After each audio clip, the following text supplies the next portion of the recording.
Very good evening. Welcome to the debate. Andhra Pradesh అసెంబ్లీకి జరిగిన ఎన్నికలు ఇంకా విచిత్రం ఏంటంటే నిన్న రాత్రి లేటుగానైనా పోలింగ్ 11 గంటలకు 11:30కో పోలింగ్ ముగిసింది. 11:30 వరకు చాలా చోట్ల పోలింగ్ నడుస్తూనే ఉంది. విచిత్రం ఏంటంటే ఇప్పటి వరకు రాష్ట్రంలో జరిగిన పోలింగ్ శాతం ఎంత అని ఎన్నికల సంఘం అధికారికంగా ప్రకటించలేకపోయింది. అనధికారికంగా 82 నుంచి 83 వరకు ఉండొచ్చు అని అనధికారికంగా చెప్తున్నారు, కానీ అధికారికంగా ఇంత అని చెప్పలేకపోయారు. మరి ఇంత టైం ఎందుకు తీసుకుంటుందో, మరి సాంకేతిక పరిజ్ఞానం పెరుగుతున్న కొద్దీ ఇది ఎందుకు లేట్ అవుతుంది అనేది ఒకసారి ఆలోచించుకోవాల్సిన విషయం. రైట్, అది పక్కన పెడదాం. ఇక ఈ 82% అనుకున్నా కూడా ఈ భారీ ఎత్తున నమోదైనట్టే పోలింగ్. లాస్ట్ టైం 79% అయింది, ఈసారి ఇంకో 3% పెరిగింది. 3% అంటే మామూలుగా 1%, 0.5% గెలుపు ఓటములు మార్చేస్తుంది. అధికారాన్ని ఎవరికి అనేది చాలా తక్కువ ఇదిగా ఉంటుంది. అలాంటిది 3% పెరిగింది అని అంటే ఈ 3% మరి ఎలాంటి పెను మార్పులు సృష్టిస్తుందో ఆంధ్రప్రదేశ్లో తెలియదు. ఇది ఇలా ఉంటే ఎన్నికల్లో పోటీలో పాల్గొన్న అటు తెలుగుదేశం కూటమి కానీ ఇటు వైసీపీ కానీ ఎవరి ధీమా వారికి ఉంది. అధికారం మళ్ళీ మాదే అని వైసీపీ సరే డంకా బజాయించి చెప్తోంది అని అనను, కానీ వాళ్ళ భయాలు వాళ్ళకు ఉన్నాయి. అక్కడక్కడ ఫ్రస్ట్రేషన్ కనపడుతూనే ఉంది, అక్కడక్కడ లూజ్ స్టాక్ చేస్తూనే ఉన్నారు, చేతులు ఎత్తేసినట్టు చెప్తున్నారు. వాళ్ళ వైసీపీ నాయకులే కొంతమంది రివర్స్ బెట్టింగ్లో పాల్గొంటున్నారు. టీడీపీ ప్రభుత్వం వస్తుందని బెట్టింగ్కి అలవాటు పడిన వాళ్ళు. ఇక ఆ ఫ్రస్ట్రేషన్తో కొన్ని చోట్ల చూస్తున్నాం కదా, ఇంకా ఇవాళ కూడా పల్నాడు, తిరుపతి, తాడిపత్రి ఇట్లా చాలా చోట్ల దాడులు జరుగుతూనే ఉన్నాయి. ఇంకా టీడీపీ సానుభూతి పరులు ఇళ్లపైన అక్కడ. సో ఇలాంటి పరిస్థితుల్లో వైసీపీ ఎందుకు ధీమా ఎలా చెప్పగలుగుతోంది? సహజంగా ఓడిపోతామని ఎవరో చెప్పరు ఫలితాలు వచ్చేదాకా, కాబట్టి అంతా అలా చెప్తోందా, లేకపోతే నిజంగానే ఏదో మూల మినుకుమనే ఆశలు ఉన్నాయా తెలియదు. అదేంటనేది కూడా చూద్దాం. అలాగే తెలుగుదేశం కూటమి చాలా ధీమాగా ఉంది. అవి వస్తున్న ఒపీనియన్స్ కానీ లేకపోతే సర్వేలు కానీ అంచనాలు, రకరకాల అంచనాలు చేస్తూ ఉంటారు. జిల్లాల వారీగా, నియోజకవర్గాల వారీగా, పార్లమెంట్ల వారీగా, రాష్ట్రం యావత్తు ఈ వస్తున్న అంచనాలన్నీ కూడా నంబర్స్ తేడా ఉండొచ్చు, కానీ ప్రభుత్వం మారడం పక్క అనే ఇది కనపడుతుంది. అయితే ఆ ధీమాకి గల కారణం ఏంటి, ఎలాగా ఇది జరగబోతోంది అనేది దీంట్లో 2 అంశాలు క్లియర్గా ఉన్నాయి. ప్రతిసారి మా దగ్గర ఓటర్లు చాలా కన్ఫ్యూజన్లో ఉంటారు, ఎందుకంటే లిటరసీ అనేది తక్కువ ఉంటుంది కాబట్టి గ్రామీణ ప్రాంతాల్లో ప్రత్యేకించి అక్షరాస్యత తక్కువ ఉండడం ఒకటి. కాకపోతే వాళ్ళకి ఈ ప్రాసెస్, ఎలక్షన్ ఇవన్నీ ఎప్పుడో ఒకసారి వస్తూ ఉంటుంది తప్ప వాళ్ళు సీరియస్గా ఉండరు. వెళ్తారు, ఓటేస్తారు, అది ఏమేస్తున్నారు ఏంటో కూడా తెలియని పరిస్థితిలో ఉంటారు. ఇప్పుడు ఏంటంటే ఓటు 2 ఓట్లు వేయాలి, ఒకటి ఎంపీకి వేయాలి, ఒకటి ఎమ్మెల్యేకి వేయాలి. ఈ ఓట్లు ఎంపీకి ఎమ్మెల్యేకి వేసే క్రమంలో ఫస్ట్ ఓటు ఎవరిది, రెండో ఓటు ఎవరిది అని తెలియక వాళ్ళు ఏదో మైండ్లో అనుకుంటారు పలానా గుర్తుకు వేయాలని. ఆ గుర్తు అక్కడ కనపడితే దీన్ని గుర్తేస్తే అక్కడికి వెళ్ళినాక ఆ గుర్తు ఉండదు. మళ్ళీ అప్పుడు ఏం చేశారు, ఇది ఈ క్రాస్ ఓటింగ్. అక్కడ అనుకున్నది ఇక్కడ పడుతుంది, ఇక్కడ అనుకున్నది అక్కడ పడుతుంది. ఇలాంటివి చాలాసార్లు జరుగుతూ ఉంటాయి. ఒక్కొక్కసారి గెలుపు ఓటములను కూడా ప్రభావితం చేస్తాయి. ఈ క్రాస్ ఓటింగ్ అనేది చాలా పెద్ద ఎత్తున కొంపలు ముంచేస్తుంది. అంచనాలు వేసుకునే పార్టీల ఆశల్ని అడియాసలు చేసేస్తుంది. దీంతోపాటు కూటమిలో ఉన్న టీడీపీ, జనసేన, సరే బీజేపీ కంటే ఓటు బ్యాంకు అది పెద్ద లెక్కేసుకునేదాకా ఓటు బ్యాంక్ ఏం కాదనుకోండి. ఇంకా టీడీపీ నుంచి, జనసేన నుంచి బీజేపీకి ట్రాన్స్ఫర్ అవ్వాలి ఓట్లు. బీజేపీ నుంచి ఈ పార్టీలకు పెద్దగా ఒరిగేదేం లేదు. అయితే ఇక్కడ కీలకమైన పాయింట్ ఏంటంటే జనసేన నుంచి టీడీపీకి, టీడీపీ నుంచి జనసేనకి ఓటు ట్రాన్స్ఫర్ అయ్యిందా? నాయకులు పై స్థాయిలో అంతా బాగానే ఉంది, కానీ కింది స్థాయిలో ఎక్కడన్నా ఇవి జరిగినాయా ఈ ఓటు ట్రాన్స్ఫర్ అని? ఎందుకంటే ఇది ట్రాన్స్ఫర్ అవ్వకపోతే మళ్ళీ గందరగోళం వచ్చే ప్రమాదం కూడా ఉంటుంది. సో ఇది ఎలా ఉంది, ఇటువంటి వీటి మీద చాలా చర్చ జరుగుతోంది. ఇక ఎట్లాగో బెట్టింగ్లు, మనం ఈ సర్వేలు, అంచనాలు ఎలా ఉన్నా బెట్టింగ్లు కాసే అంటే ప్రొఫెషనల్ పందెగాళ్ళు ఉంటారు కదా, వాళ్ళు చాలా పగడ్బందీగా ఉంటాయి. వాళ్ళ లెక్కలు కానీ, వాళ్ళు వేసే అంచనాలు కానీ, వాళ్ళు తీసుకునే ఇన్పుట్స్ కానీ, శాంపుల్స్ కానీ చాలా పర్ఫెక్ట్గా ఉంటాయి. దాన్ని బట్టే వాళ్ళు వేల కోట్ల రూపాయల పందాలు కాసేస్తారు, పందాలు కొట్టేస్తారు. ఈ సంపాదన అలా ఉంటుంది ఇటువంటి అప్పుడు. సో వాళ్ళ బెట్టింగ్ జరిగే తీరును బట్టి కూడా మనం ఒక కంక్లూజన్కి రావచ్చు, ఈసారి ఈ గవర్నమెంట్ ఫామ్ చేస్తుంది, ఈసారి ఈ గవర్నమెంట్ ఫామ్ చేస్తుంది.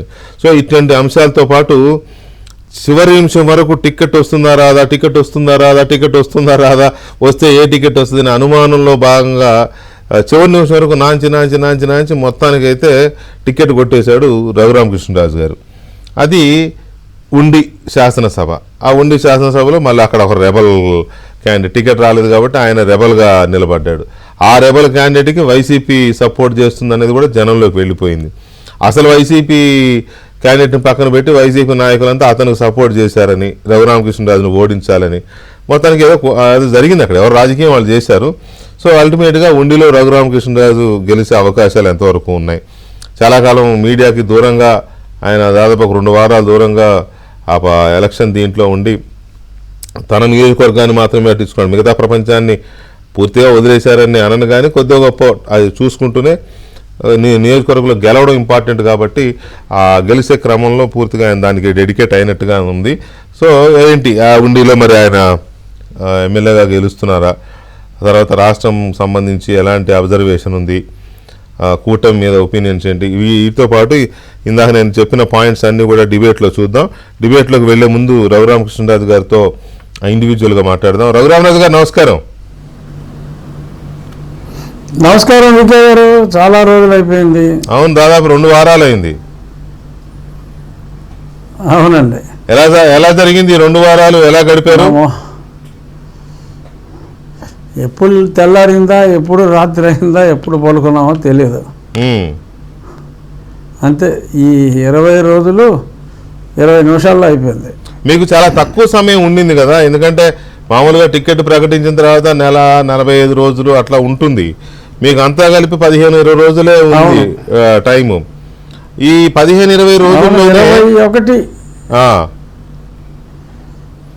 లాస్ట్ మంత్ 21 నాకు అఫీషియల్గా చెప్పారు. అవును, 21 అఫీషియల్గా ఇచ్చారు. మీరు 22 నుంచి రంగంలోకి దిగిన ఇవాళ 13 పోలింగ్ అయింది. 13 అంటే 12 నా ప్రచారానికి అవకాశమే లేదు. అంటే 11 వరకే. 11 మీకు ఖచ్చితంగా 20 రోజులు, తిరుపతి 20 రోజులు మిగిలిందనమాట మీకు. ఈ 20 రోజుల్లో, అవునండి, ఈ 20 రోజుల్లో మీరు ఆ వ్యూహం కానీ లేకపోతే ఈ అవరోధాలు చాలా వచ్చినాయి. ఆ అభ్యర్థులు కొంతమంది వాళ్ళు ఉంటారు కదా, వాళ్ళు టికెట్ ఆశించి భంగపడిన వాళ్ళు, అవును, వీళ్ళందరినీ దారికి తెచ్చుకోవడం, బుజ్జగించుకోవడం, బతిమాలుకోవడం. అవునండి.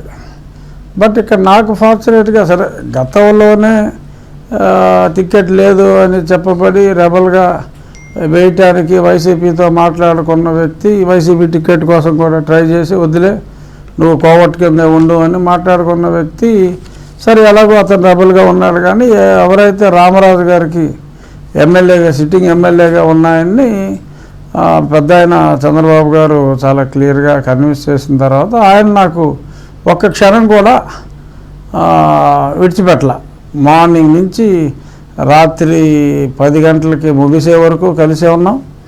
ఆ తర్వాత మళ్ళీ ఆ వ్యూహాలు అనుకోండి, దేనికైనా సమయం ఆల్మోస్ట్ నైట్ 1 o'clock వరకు కూడా కలిసి ఉండేవాళ్ళం.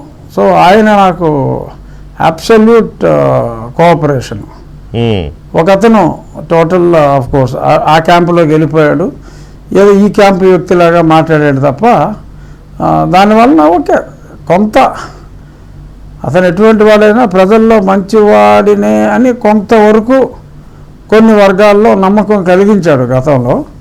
సో కాబట్టి కొంత మేరకు డెంట్ ఉంటుంది. బట్ ఈ ప్రవాహంలో ఆ చిన్న డెంట్లు నిజానికి ఉండికున్న, మీరు పోటీ చేసిన నియోజకవర్గం ఉండికున్న ప్రత్యేకత ఏంటంటే 2019లో వైసీపీ అంత సునామీలాగా వచ్చేసిన టైంలో కూడా తట్టుకుని నిలబడి గెలిచిన నియోజకవర్గం ఉండి. 2 కదా గెలిచింది, పాలకొల్లు ఉండి, రామరాజు గెలిచాడు. సో అలాంటి ఉండిలో టీడీపీకి కేక్ వాకే ఉండాలి లెక్క ప్రకారం. మరి ఈసారి ఎలా ఉండబోతుంది విజయం? ఈసారి కూడా కేక్ వాకే. గతంలో ఉండిలో అంటే నాకు తెలిసి ఈ మధ్యకాలంలో రానంత మెజారిటీ వస్తుంది. హైయెస్ట్ ఎర్లియర్ 37,000 ఎంతో ఉందండి, 36, 37 ఉంది. ఓకే, అది క్రాస్ అవుతుందండి. నా దగ్గర గణాంకాలతో సహా ఉంది. హయ్యెస్ట్ పోలింగ్ మా నియోజకవర్గంలో 86.4% అయిందండి. 2,24,000 చెప్పాలి అంటే నా ఉండే రికార్డ్ అని నేను చెప్పగలనని నేను అనుకుంటున్నా. మరి నాకన్నా అంటే ఇప్పటి వరకు మేము విన్నదాని ప్రకారం అయితే 86 మీదే ఎక్కువ. అనకాపల్లి ఒకటి 84 ఎంత వచ్చింది పొద్దున. లేదు, నాది 86.4. 2,24,000 ఓట్లకు గాను 1,98,000 ఓట్లు పోలేని నాకు. ఓ ఏంటి మరి 86.5% ఓట్లు పోలయ్యాయి అంటే ఈ ఇంత హైయెస్ట్ పోలైన ఓట్లు మీకే లాభిస్తాయి అనుకుంటున్నారా, లేకపోతే ఇంకేదైనా డౌట్స్ ఉన్నాయా? ఎవరికి లాభించే అవకాశం? కాదండి, జనం ఒక 100% నాకే, అంటే కూటమికే లాభం. జనం మీరు కొన్ని చోట్ల ఇంటర్వ్యూల్లో కూడా సరే ఆంధ్ర రాష్ట్రంలో అందరికీ ఓట్లు వేయడానికి అన్ని ఊళ్ళ వాళ్ళు తరలొచ్చారు, అందులో ఎటువంటి సందేహం లేదు. కానీ నిన్న కొన్ని ఛానల్స్లో కూడా వచ్చింది మొన్న, అక్కడి నుంచి బంపర్ టు బంపర్ ట్రాఫిక్లో వచ్చినప్పుడు అవును కొద్దిమందిని ఈ టీవీ వాళ్ళు కూడా అడిగితే మేము RRR గారిని గెలిపించడం కోసం వస్తున్నామని చెప్పి కూడా చెప్పారు. ఎక్కడో ఫారిన్ కంట్రీస్లో ఉన్న వాళ్ళు కూడా వచ్చేసారు. రాజుగారు మీకోసం వచ్చాము అని చెప్పి ఎంతోమంది నన్ను కలిసి వెళ్ళారు. సో ఒక విప్లవంలాగా వచ్చింది ఈ ప్రభుత్వాన్ని దింపేయాలని. అందుకనే ఆ పర్సంటేజ్ కూడా పెరిగింది. ఓవరాల్ పర్సంటేజ్ పెరగడానికి ప్రజాగ్రహమే కారణం. ఓకే. సో ఆ ప్రజాగ్రహంలో ఈ అభినవ రావణుడు అనుకోవచ్చు, ఏదైనా అనుకోవచ్చు, జగదాసురుడు అని కొత్తగా అంటున్నారు, అతను కొట్టుపోవటం ఖాయం. అంతెందుకు వెంకటకృష్ణ గారు, మీరు ఎప్పుడైనా ఎమ్మెల్యేని తిరగబడి ప్రజలు కొడతాం చూసారా? అదైతే బ్రహ్మాండమైన తిరుగుబాటు కింద లెక్క అది. సో అలాంటి తిరుగుబాటు మనం చూసాం. సత్తెనపల్లిలో కావచ్చు, మా తాడేపల్లిగూడలో కూడా మరి డిప్యూటీ చీఫ్ మినిస్టర్ని దారుణమే కొట్టారు ఒక సామాన్యుడు. సో అలాగా ఒక రెవల్యూషన్ అనేది జనంలో వచ్చేసింది. ఏదైతే 4 సంవత్సరాలుగా వెంకటకృష్ణ గారు మనం మాట్లాడుకుంటున్నామో మన డిబేట్లో, అది వాళ్ళు నిజమైంది చెప్పాలి అంటే. రాజుగారు ఇక్కడ ఏం జరుగుతుందంటే 4 ఏళ్ళు అయిందండి మొదలుపెట్టే. రాజుగారు ఇక్కడ ఏం జరుగుతుందంటే పార్టీలు ఎవరికి వాళ్ళు, మీ పార్టీ కానీ మీ కూటమి కానీ లేదా వైసీపీ కానీ ఎవరికి వాళ్ళు ఏంటంటే ఈ పడిన ఓట్లన్నీ మమ్మల్ని చూసే పడ్డాయి, మా కోసమే పడ్డాయి అని అనుకుంటున్నారు. కానీ అసలు పర్ఫెక్ట్గా ప్రజలు ఏ అంశం బేసిస్గా లేకపోతే ఎందుకోసం ఇంత ఉప్పెనలాగా వచ్చి ఓట్లు వేశారు అనే దాని మీద కరెక్ట్ అనాలిసిస్ ఇంతవరకు రాలా. 2 రోజులు, 1 రోజే కదా అయ్యింది. మీరు ప్రచారం మీరే చెప్పండి, మీరు ప్రచారం చేసినప్పుడు కానీ నిన్న ఓటింగ్ సందర్భంగా కానీ దూర ప్రాంతాల నుంచి తరలి వచ్చిన ఓటర్ల మనోభావాలు కానీ టచ్ చేస్తే ఎందుకు ఇంతగా వచ్చింది ఓటు? ఆ ఓటు ఎవరిది? వ్యతిరేక ఓటా వైసీపీకి, అనుకూల ఓటా వైసీపీకి? అది పూర్తిగా ఈ ఎలక్షన్ అండి జగన్ కావాలా జగన్ పోవాలా అనే దాని మధ్యన జరిగిన ఎలక్షన్ ఇది.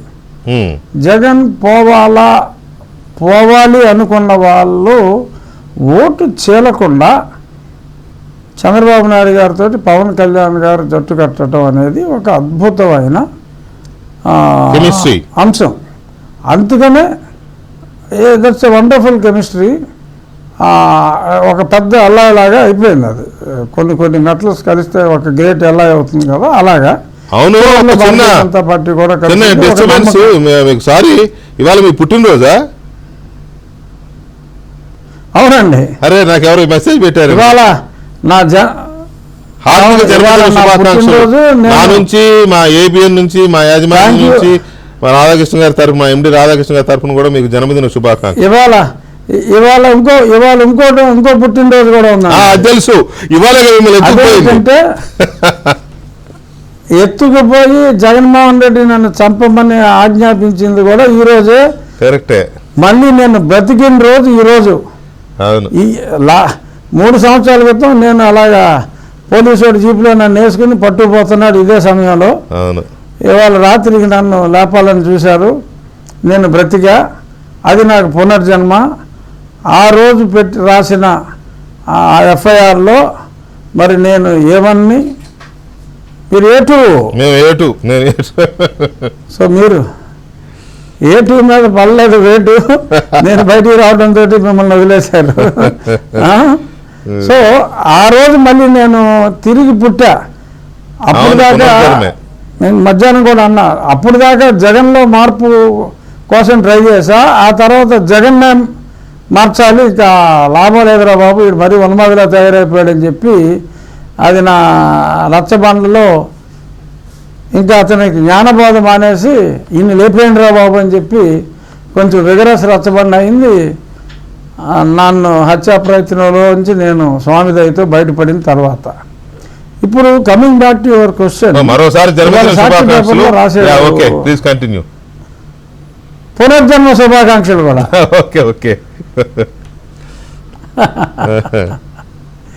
ఇక్కడ మెయిన్ పాయింట్ వెంకటకృష్ణ గారు ఇందాక మీరు అన్నది, ఇవాళ సాక్షి పేపర్లో రాశాడు ఏంటంటే అసలు లేడీస్ వచ్చారు, అసలు జగన్మోహన్ రెడ్డి లేడీస్కి అంత చేశాడు ఇంత చేశాడు, అది ఆ థ్యాంక్స్ గివింగ్ కోసం లేడీస్ తెల్లవారుజామున 6ంటికే వచ్చేసారు అని రాసుకున్నారు. రాసుకుని 175 అని చెప్పలా, 103, 110 అని ఏదో అలా భయంతో మాట్లాడాడు సజ్జల గారు.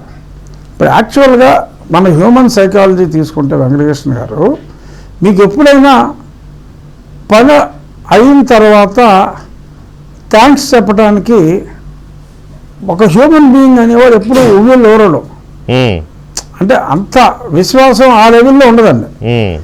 థ్యాంక్స్ చెప్పాలంటే కనపడిన చాలా థ్యాంక్స్ అండి మీరు చేశారు అంటాడు తప్ప, అంటే మెజారిటీ పైగా రాజకీయ నాయకులు చిన్న హెల్ప్ నిజంగా జరిగితే అసలు ఉండదు.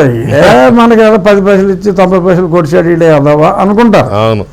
సో ఆ థ్యాంక్స్ అంత పొద్దున్నే లేచిపోయి వచ్చేసి బాబు జగన్ బాబు కొట్టేయాలి అనేంత హ్యూమన్ బీయింగ్ ఉండదండి నార్మల్గా, for a normal human being. ఇది ఏంటంటే కోపం కసి ఉన్నప్పుడు వేసేయాలి అనుకుంటారు. నేను మన డిబేట్లో కూడా మీరు గుర్తు తెచ్చుకుంటే ఎప్పుడు 1 సంవత్సరం క్రితం అన్నా, ఎప్పుడు పోలింగ్ డేట్ వస్తుందా, ఎప్పుడు తెల్లారుతుందా, బాక్సులు తెరిచి టైంకి నొక్కాలి అని జనం ఉవ్విళ్ళూరుతున్నారు, ఇది ఇప్పుడు తెలియదు ఆ టైం దాకా, అప్పుడు దాకా బయటపడరు అని వీళ్ళ ఆక్రోశం నాకు తెలిసే నేను మాట్లాడింది. వీళ్ళకి ఎవరికైనా కోపం, ఆక్రోశం, క్రోధం ఇవన్నీ ఉంటే అసలు నిద్రపడదు, దే విల్ ఫీల్ రెస్ట్లెస్. అలాగా ఆ రెస్ట్లెస్నెస్తో ముందే వచ్చి, ఎందుకంటే ఇప్పుడు మగవాళ్ళకి మద్య నిషేధం అని చెప్పి ఎంత మోసం చేశాడండి, మోసం చేసింది ఆడవాళ్ళనే కదా. అవును. మద్య నిషేధం అని చెప్పి మరి వాళ్ళకేమో 13,000 ఇచ్చి 65,000 రూపాయలు అతను కొట్టేశాడు అన్న లెక్క ప్రతి మందు కొట్టే భర్త ఉన్న ప్రతి భార్యకి తెలుసు ఆ లెక్క, ఎంత దోచుకున్నాడు, ఆరోగ్యం ఎంత పోయిందని. జనరల్గా మనం మగువకు మాంగళ్యం ఇంపార్టెంట్ అని అంటాం, నిజం కూడా. అటువంటిది భర్త డబ్బులు గొల్లయి ఒళ్ళు గొల్లయిన తర్వాత ఏ స్త్రీ ఈ వ్యక్తిని బలపరుస్తుందండి? ఒక Hindu or any women, no women could tolerate. అది ఆ టర్న్ అవుటే లేడీస్ ముందే వెళ్ళిపోయి క్యూలో నుంచుంటాం, ఈయన్ని లేపేయాలరా బాబోయ్ అన్న ఆక్రోశం తప్ప, హే మనకి చాలా హెల్ప్ చేసేవాడు మనం ముందే వెళ్ళిపోదాం రావే లక్ష్మి సుశీల అని ఎవరో మాట్లాడుకోరండి. వేసేయాలని చెప్పి వెళ్ళిన బ్యాచే తప్ప వేరే కానే కాదు. అసలు ఉద్యోగస్తులు టర్న్ ఓవర్ చూశారు కదా వెంకటేశ్వర గారు, ఎప్పుడు 150,000, 170,000 దాట్లా 4,60,60,000 మంది ఉద్యోగస్తులు ఖర్చుతో ఓటేశారు. అందులో 85% ఏదన్నా కులం రీత్యానో పొరపాటున ఏదన్నా మతం రీత్యానో వాళ్ళు కూడా ఇలా ఏదన్నా కొన్ని చోట్ల ఓవర్ అసలు లేకుండా ఎలా ఉంటుంది? 15% అనేది కూడా చాలా ఎక్కువ ఏదో ఉంటుంది. But 85% people are voted for కూటమి whoever is the candidate at that particular place.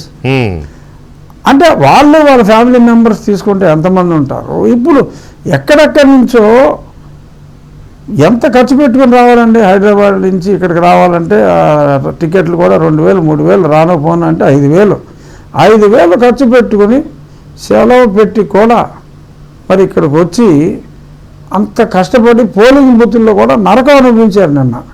ఈ మిషన్లు పనిచేయక పనికిమాలిన కన్ఫ్యూజన్లో రాత్రి 11 అయినా కూడా నేను నిన్న ఆల్మోస్ట్ చాలా బూతులు కవర్ చేశాను నా దాంట్లో.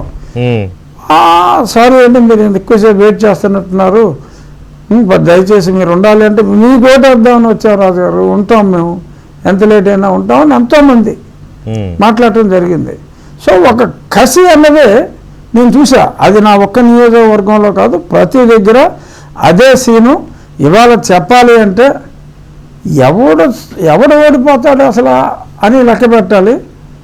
మా కూటమిలో అసలు నెగ్గేది ఎవర్రా, అసలు పులివెందుల్లోనే ఆల్మోస్ట్ జంక్షన్ జామ్ అని అంట అన్న రీతిలో ఉంది. సో అలా వైసీపీ వాడు నెగ్గేది ఎవడో చెప్పడం చాలా కష్టంగా ఉంది. మా కూటమిలో అసలు ఓడిపోయేది ఎవడో చెప్పడం చాలా కష్టంగా ఉంది. Is the ground reality Venkatakrishna గారు. నేను ఏదో కూటమి సభ్యుడని మాట్లాడతా. And coming back to my seat, I have my statistics. 197,000 నాకు అసెంబ్లీలో జనం ఓటేస్తే సింహం గుర్తు అతనికి బాగా వస్తే ఒక 15,000 as per my surveys, detailed surveys. Okay. And YSR కాంగ్రెస్కి గతంలో 72,000 వచ్చినాయండి.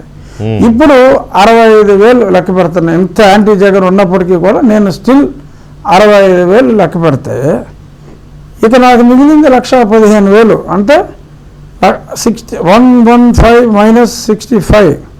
సో ఆల్మోస్ట్ నాకు 50,000 రావాలి. సో మై మెజారిటీ ఈవెన్ కాస్త ఎక్కువ వచ్చినా, ఇతనికి ఒక 5,000 ఎక్కువ వచ్చినా, anywhere it should vary between 35 to 50. ఇవాళ ఉన్న ఈ పెనుగాలి చూస్తే it will stand around 50. That is the ground reality. అసలు మాదే కాదు, ఎక్కడ చూసినా సరే ఆల్మోస్ట్ ఇలాగే ఉన్నాయి. ఇప్పుడు పవన్ కళ్యాణ్ గారిది అంటే కనీసం 65,000 నుంచి 70,000 ఉంటుంది. పిచ్చిగా ఉంది అక్కడ. ఇంకా ఎక్కువ ఉన్నా కూడా నేను ఆశ్చర్యపోను. అక్కడ పోలింగ్ పర్సంటేజ్ని బట్టి కళ్యాణ్ గారికి ఈవెన్ 75,000 80,000 వచ్చినా కూడా ఆశ్చర్యపోకర్లా. కుప్పంలో చంద్రబాబు నాయుడు గారిది కూడా మోరల్లెస్ అలాగే ఉంటుంది. అసలు అబ్నార్మల్ మెజారిటీస్ని మనం చూడబోతున్నాం. యువజన శ్రామిక రైతు కాంగ్రెస్ పార్టీ ఏ రోజు అయితే నేను నా పునర్జన్మ జరిగిందో అదే రోజు ఆ పార్టీకి మరణం సంభవించింది. ఎందుకంటే మీకు తెలుసు కదా, ఓటింగ్ 12 తర్వాత కూడా జరిగినాయి కొన్ని చోట్ల. అంటే మే 14 దాకా కూడా ఓటింగ్ జరిగింది. సో నా పుట్టినరోజే వైఎస్ఆర్ కాంగ్రెస్ పార్టీ గిట్టిన రోజు. రేపు జూన్ 4వ తారీఖు ఆ పార్టీకి శ్రాద్ధం పెడుతున్నారు ప్రజలు. ఆ తర్వాత ఆ పార్టీ అనేది ఉండదు వెంకటకృష్ణ గారు. ఆ పార్టీ అనేది ఉండదు. ఈ దారుణ పరాభవం తర్వాత ఆ పార్టీ అనేది ఉండదు. కాస్కో ఇష్కిష్కో అంటాడు కదా ప్రస్తుత సీఎం. అంటే ఏదో కాస్త కోస్తో అంటానికి. కాస్త కోస్తే ఎవరైనా పొరపాటున 15 మందో ఎంతమందో 20 మందో నెగ్గితే వాళ్ళు కూడా ఫిరాయిస్తారు. అసలు పార్టీ ఉండదు. ఏంటి మీరు 15 మందో 20 మందో నెగ్గితే అన్నారు అంటే ఏంటి? మీ కూటమికి 150 దాటితేనే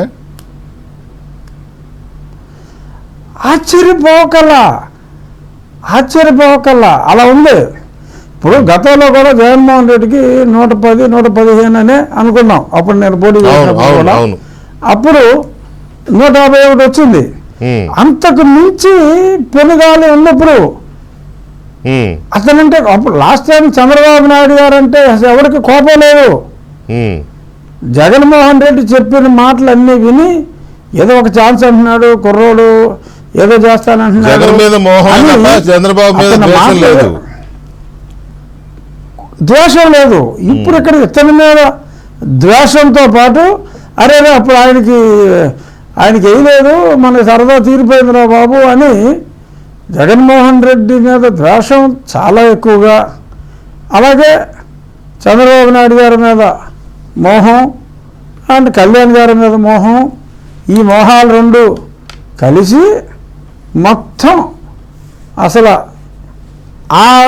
ఆ రిజల్ట్ ఎస్టిమేట్ చేయటం కష్టంగా ఉంది. అంటే మొన్నటిదాకా మనం సర్వేలు చేసాం, నెక్స్ట్ ఒక 4-5% గ్యాప్ ఉంది, చివరికి వచ్చేటప్పటికి ఒక 7-8% ఉంది. 7-8% గ్యాప్కి ఇంతేలా వస్తుంది అని అనుకున్నాం. కానీ ఈ ఎక్స్ట్రా పర్సంటేజ్ ఆఫ్ పోలింగ్ ఈ రేంజ్లో ఉంటుందని అసలు ఎవరు గెస్ చేయాల.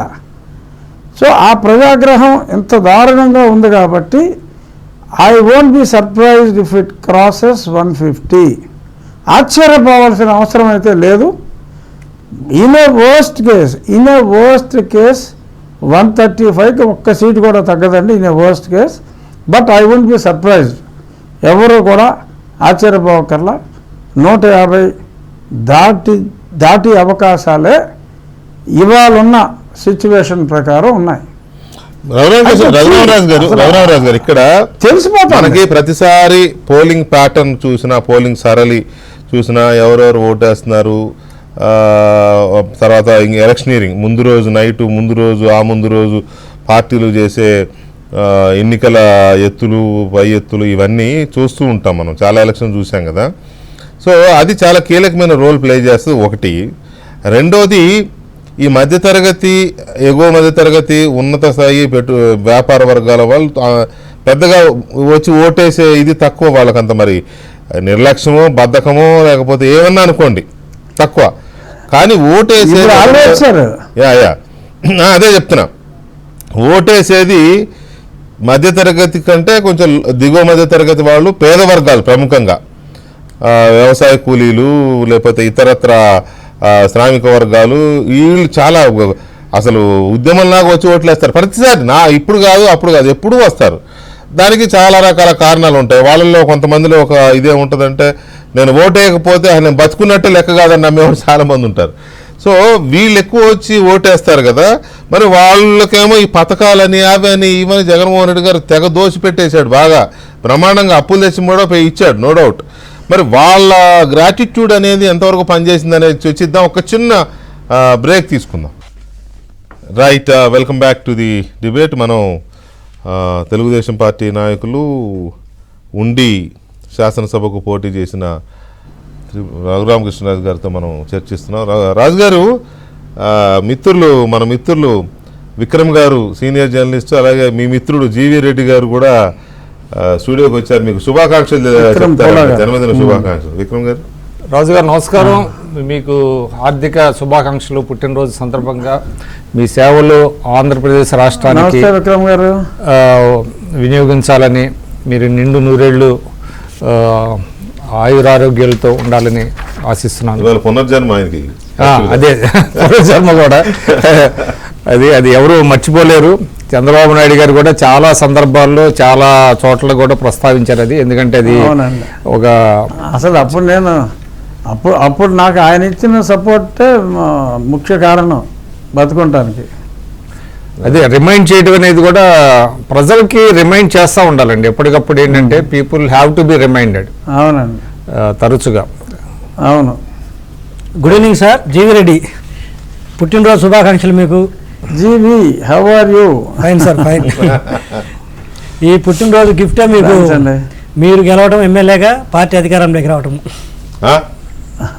కోయిల ముందే కూస్తుందండి. కోయిల ముందే అంటే రాష్ట్రం మొత్తం కూర్చుంది, మేము కూసేది సజ్జల గారే కూర్చారు. అవును, వారికి పుట్టినరోజు కానుక సజ్జలే చెప్పాడు. ఓకే. సో ఇందాక నేను అడిగినట్టుగా ఇప్పుడు మీరు రఘురామరాజు గారు, మీరు కానీ సరే, జీవి కానీ, మీ పార్టీ నాయకులు కానీ చాలా ధీమా వ్యక్తం చేస్తున్నారు. వచ్చిన ఓటర్లు అందరు మా వాళ్ళే, వాళ్ళు అలాగే అంటున్నారు, అది వేరే విషయం అనుకోండి.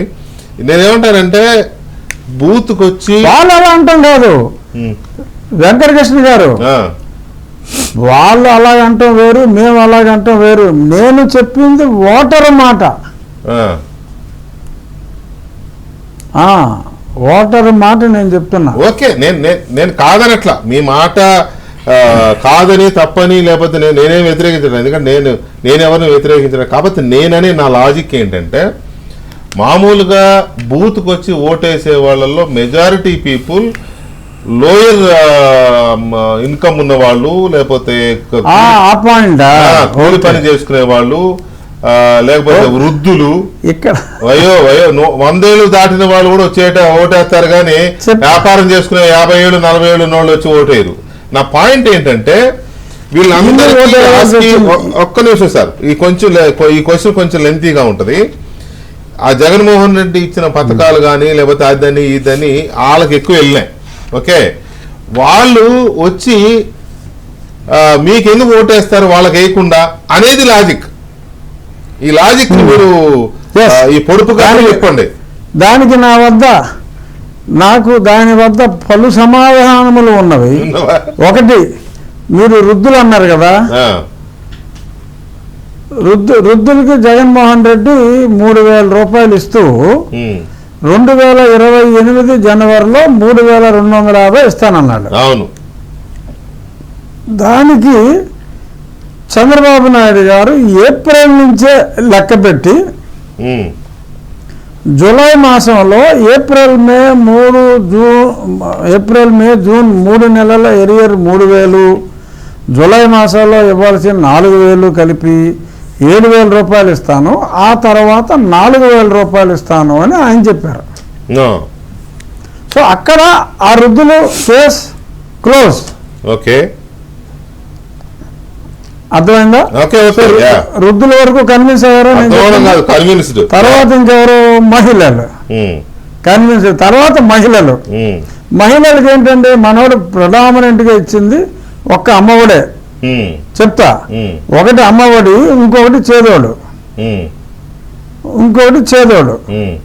సో అమ్మఒడి అనేది ఒక్క పిల్లకి పిల్లోడు 15,000లో 2 కట్ చేసేవాడు, దాన్ని 17 చేసి మళ్ళీ 2 కటింగ్ అన్నాడు. అంటే 15 కొత్తగా ప్రామిస్ చేశాడు. గతంలో 13 ఇచ్చేవాడు, కానీ ఒక పిల్ల 6 పిల్లోడు.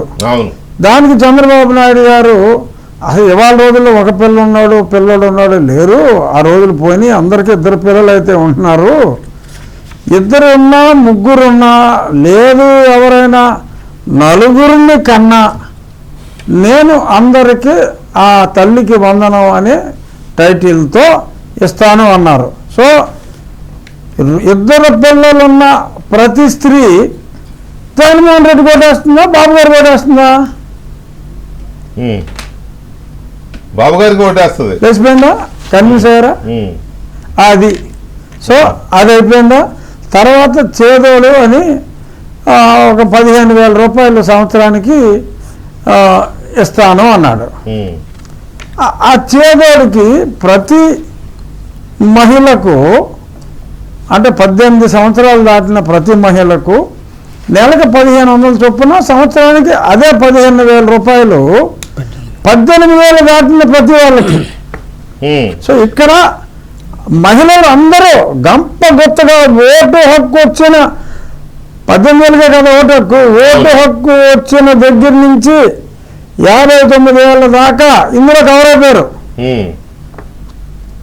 సో లేడీస్ గంపగొత్తగా ఈ పథకానికి కన్వర్ట్ అవ్వటానికి దేర్ ఈస్ ఎవ్రీ రీజన్. అంటే నేను చెప్పేది, there is no need for any women to be loyal to Jaganmohan Reddy. ఈయన ఇస్తానన్నదే చాలా ఎక్కువగా ఉంది. తర్వాత ఎవరికైనా జనరల్గా ఏదో చుట్టాలను చూసుకుందాం అది ఇది అని చెప్పి ఆ బంధువులు అంటే ఆపేక్ష ఆడవాళ్ళకి ఎక్కువ ఉంటుంది. మన మగవాళ్ళు నువ్వు వెళ్ళి చూసి రావే అంటాం లేడీస్ని. అలాగా లేడీస్కి తిరగాలంటే మరి బస్సు ప్రయాణం ఉచితం.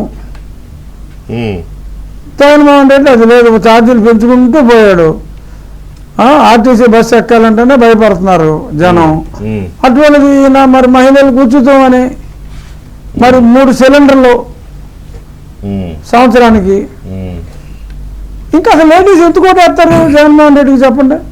ఇంకెందుకు లాయల్గా ఉంటారు? అరే 5 సంవత్సరాల్లో 3 సిలిండర్లు ఎగ్గొట్టాడు అంటే 15, 5 మూడు 15 సిలిండర్లు ఎగ్గొట్టాడు. అసలు ఎంత తిరిగే వాళ్ళు వీడు చెప్పదు. అసలు ఆర్టీసీ బస్సు ఎక్కడమే మానేసాం అని మాట్లాడుకుంటున్నారు ఇప్పుడు.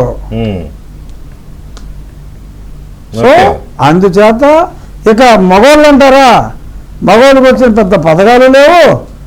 ఆ మగవాళ్ళకి మందేమో ఆరోగ్యం హులక్కి, జేబు హులక్కి. అసలు వాళ్ళు ఎంత కసిగా ఉన్నారంటే గతంలో కూడా సర్వేల్లో చంద్రబాబు గారి మేనిఫెస్టో రాకముందు మగవాళ్ళలో 63 to 65% for against Jaganmohan Reddy, లేడీస్లో కొంత 55 దాకా ప్రో ఉండేది.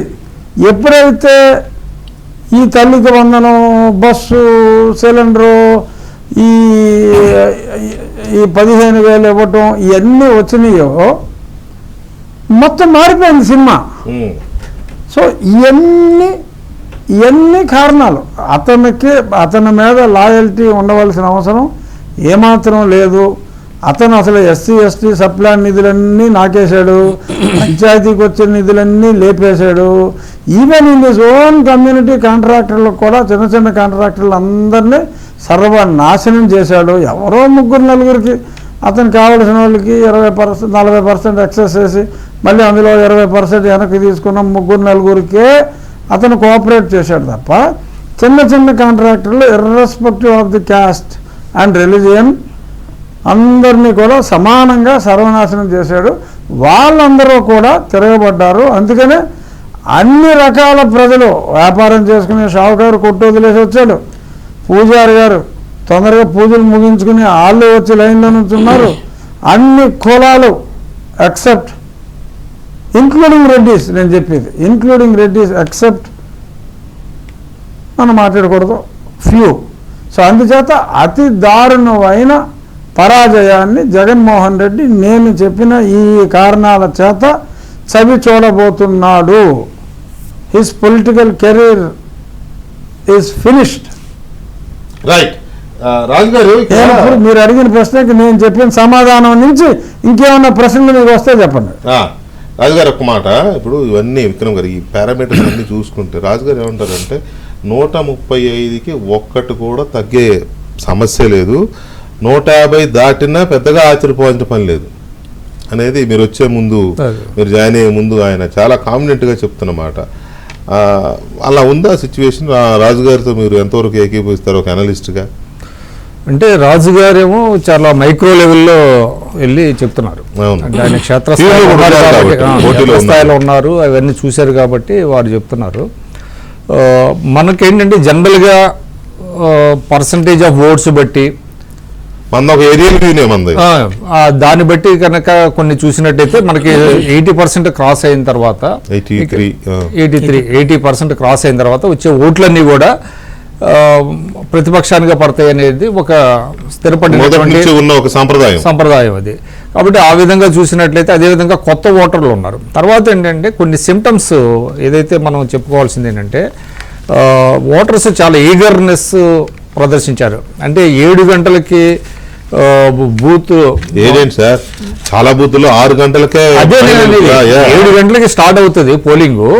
చాలా ముందుగా వెళ్ళిపోయారు, చాలా ముందుగా వెళ్ళిపోయి అక్కడ బార్లు తీరి దాదాపు 1.5-2 గంటలు. అది అంతకు ముందు ఎప్పుడు మనం ఎందుకు వెళ్ళారు వాళ్ళు, ఎందుకు అంత ఆతృత, ఎందుకు అంత వాళ్ళలో ఆతృత కనపరిచారు అనేది చాలా ఇంపార్టెంట్. అది ఒకటి.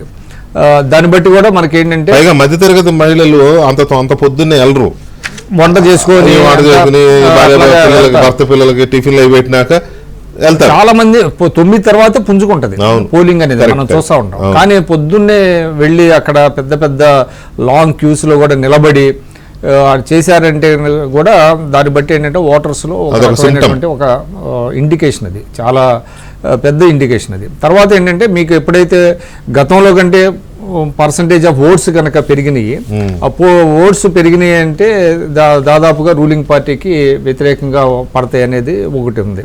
అదేవిధంగా యూత్ ఓటర్స్ దాదాపుగా ఒక 20 లక్షల మంది కొత్తగా వచ్చారు. అది ఆ యూత్ ఓటర్స్లో కూడా మీకు ఎక్కువ పర్సంటేజ్ ఖచ్చితంగా కూటమి వైపు ఉన్నారు. సహజంగా కొత్త ఓటర్లు ఎప్పుడు అపోజిషన్ దీనిగా ఉంటుంది. తర్వాత అలాగే జరిగింది.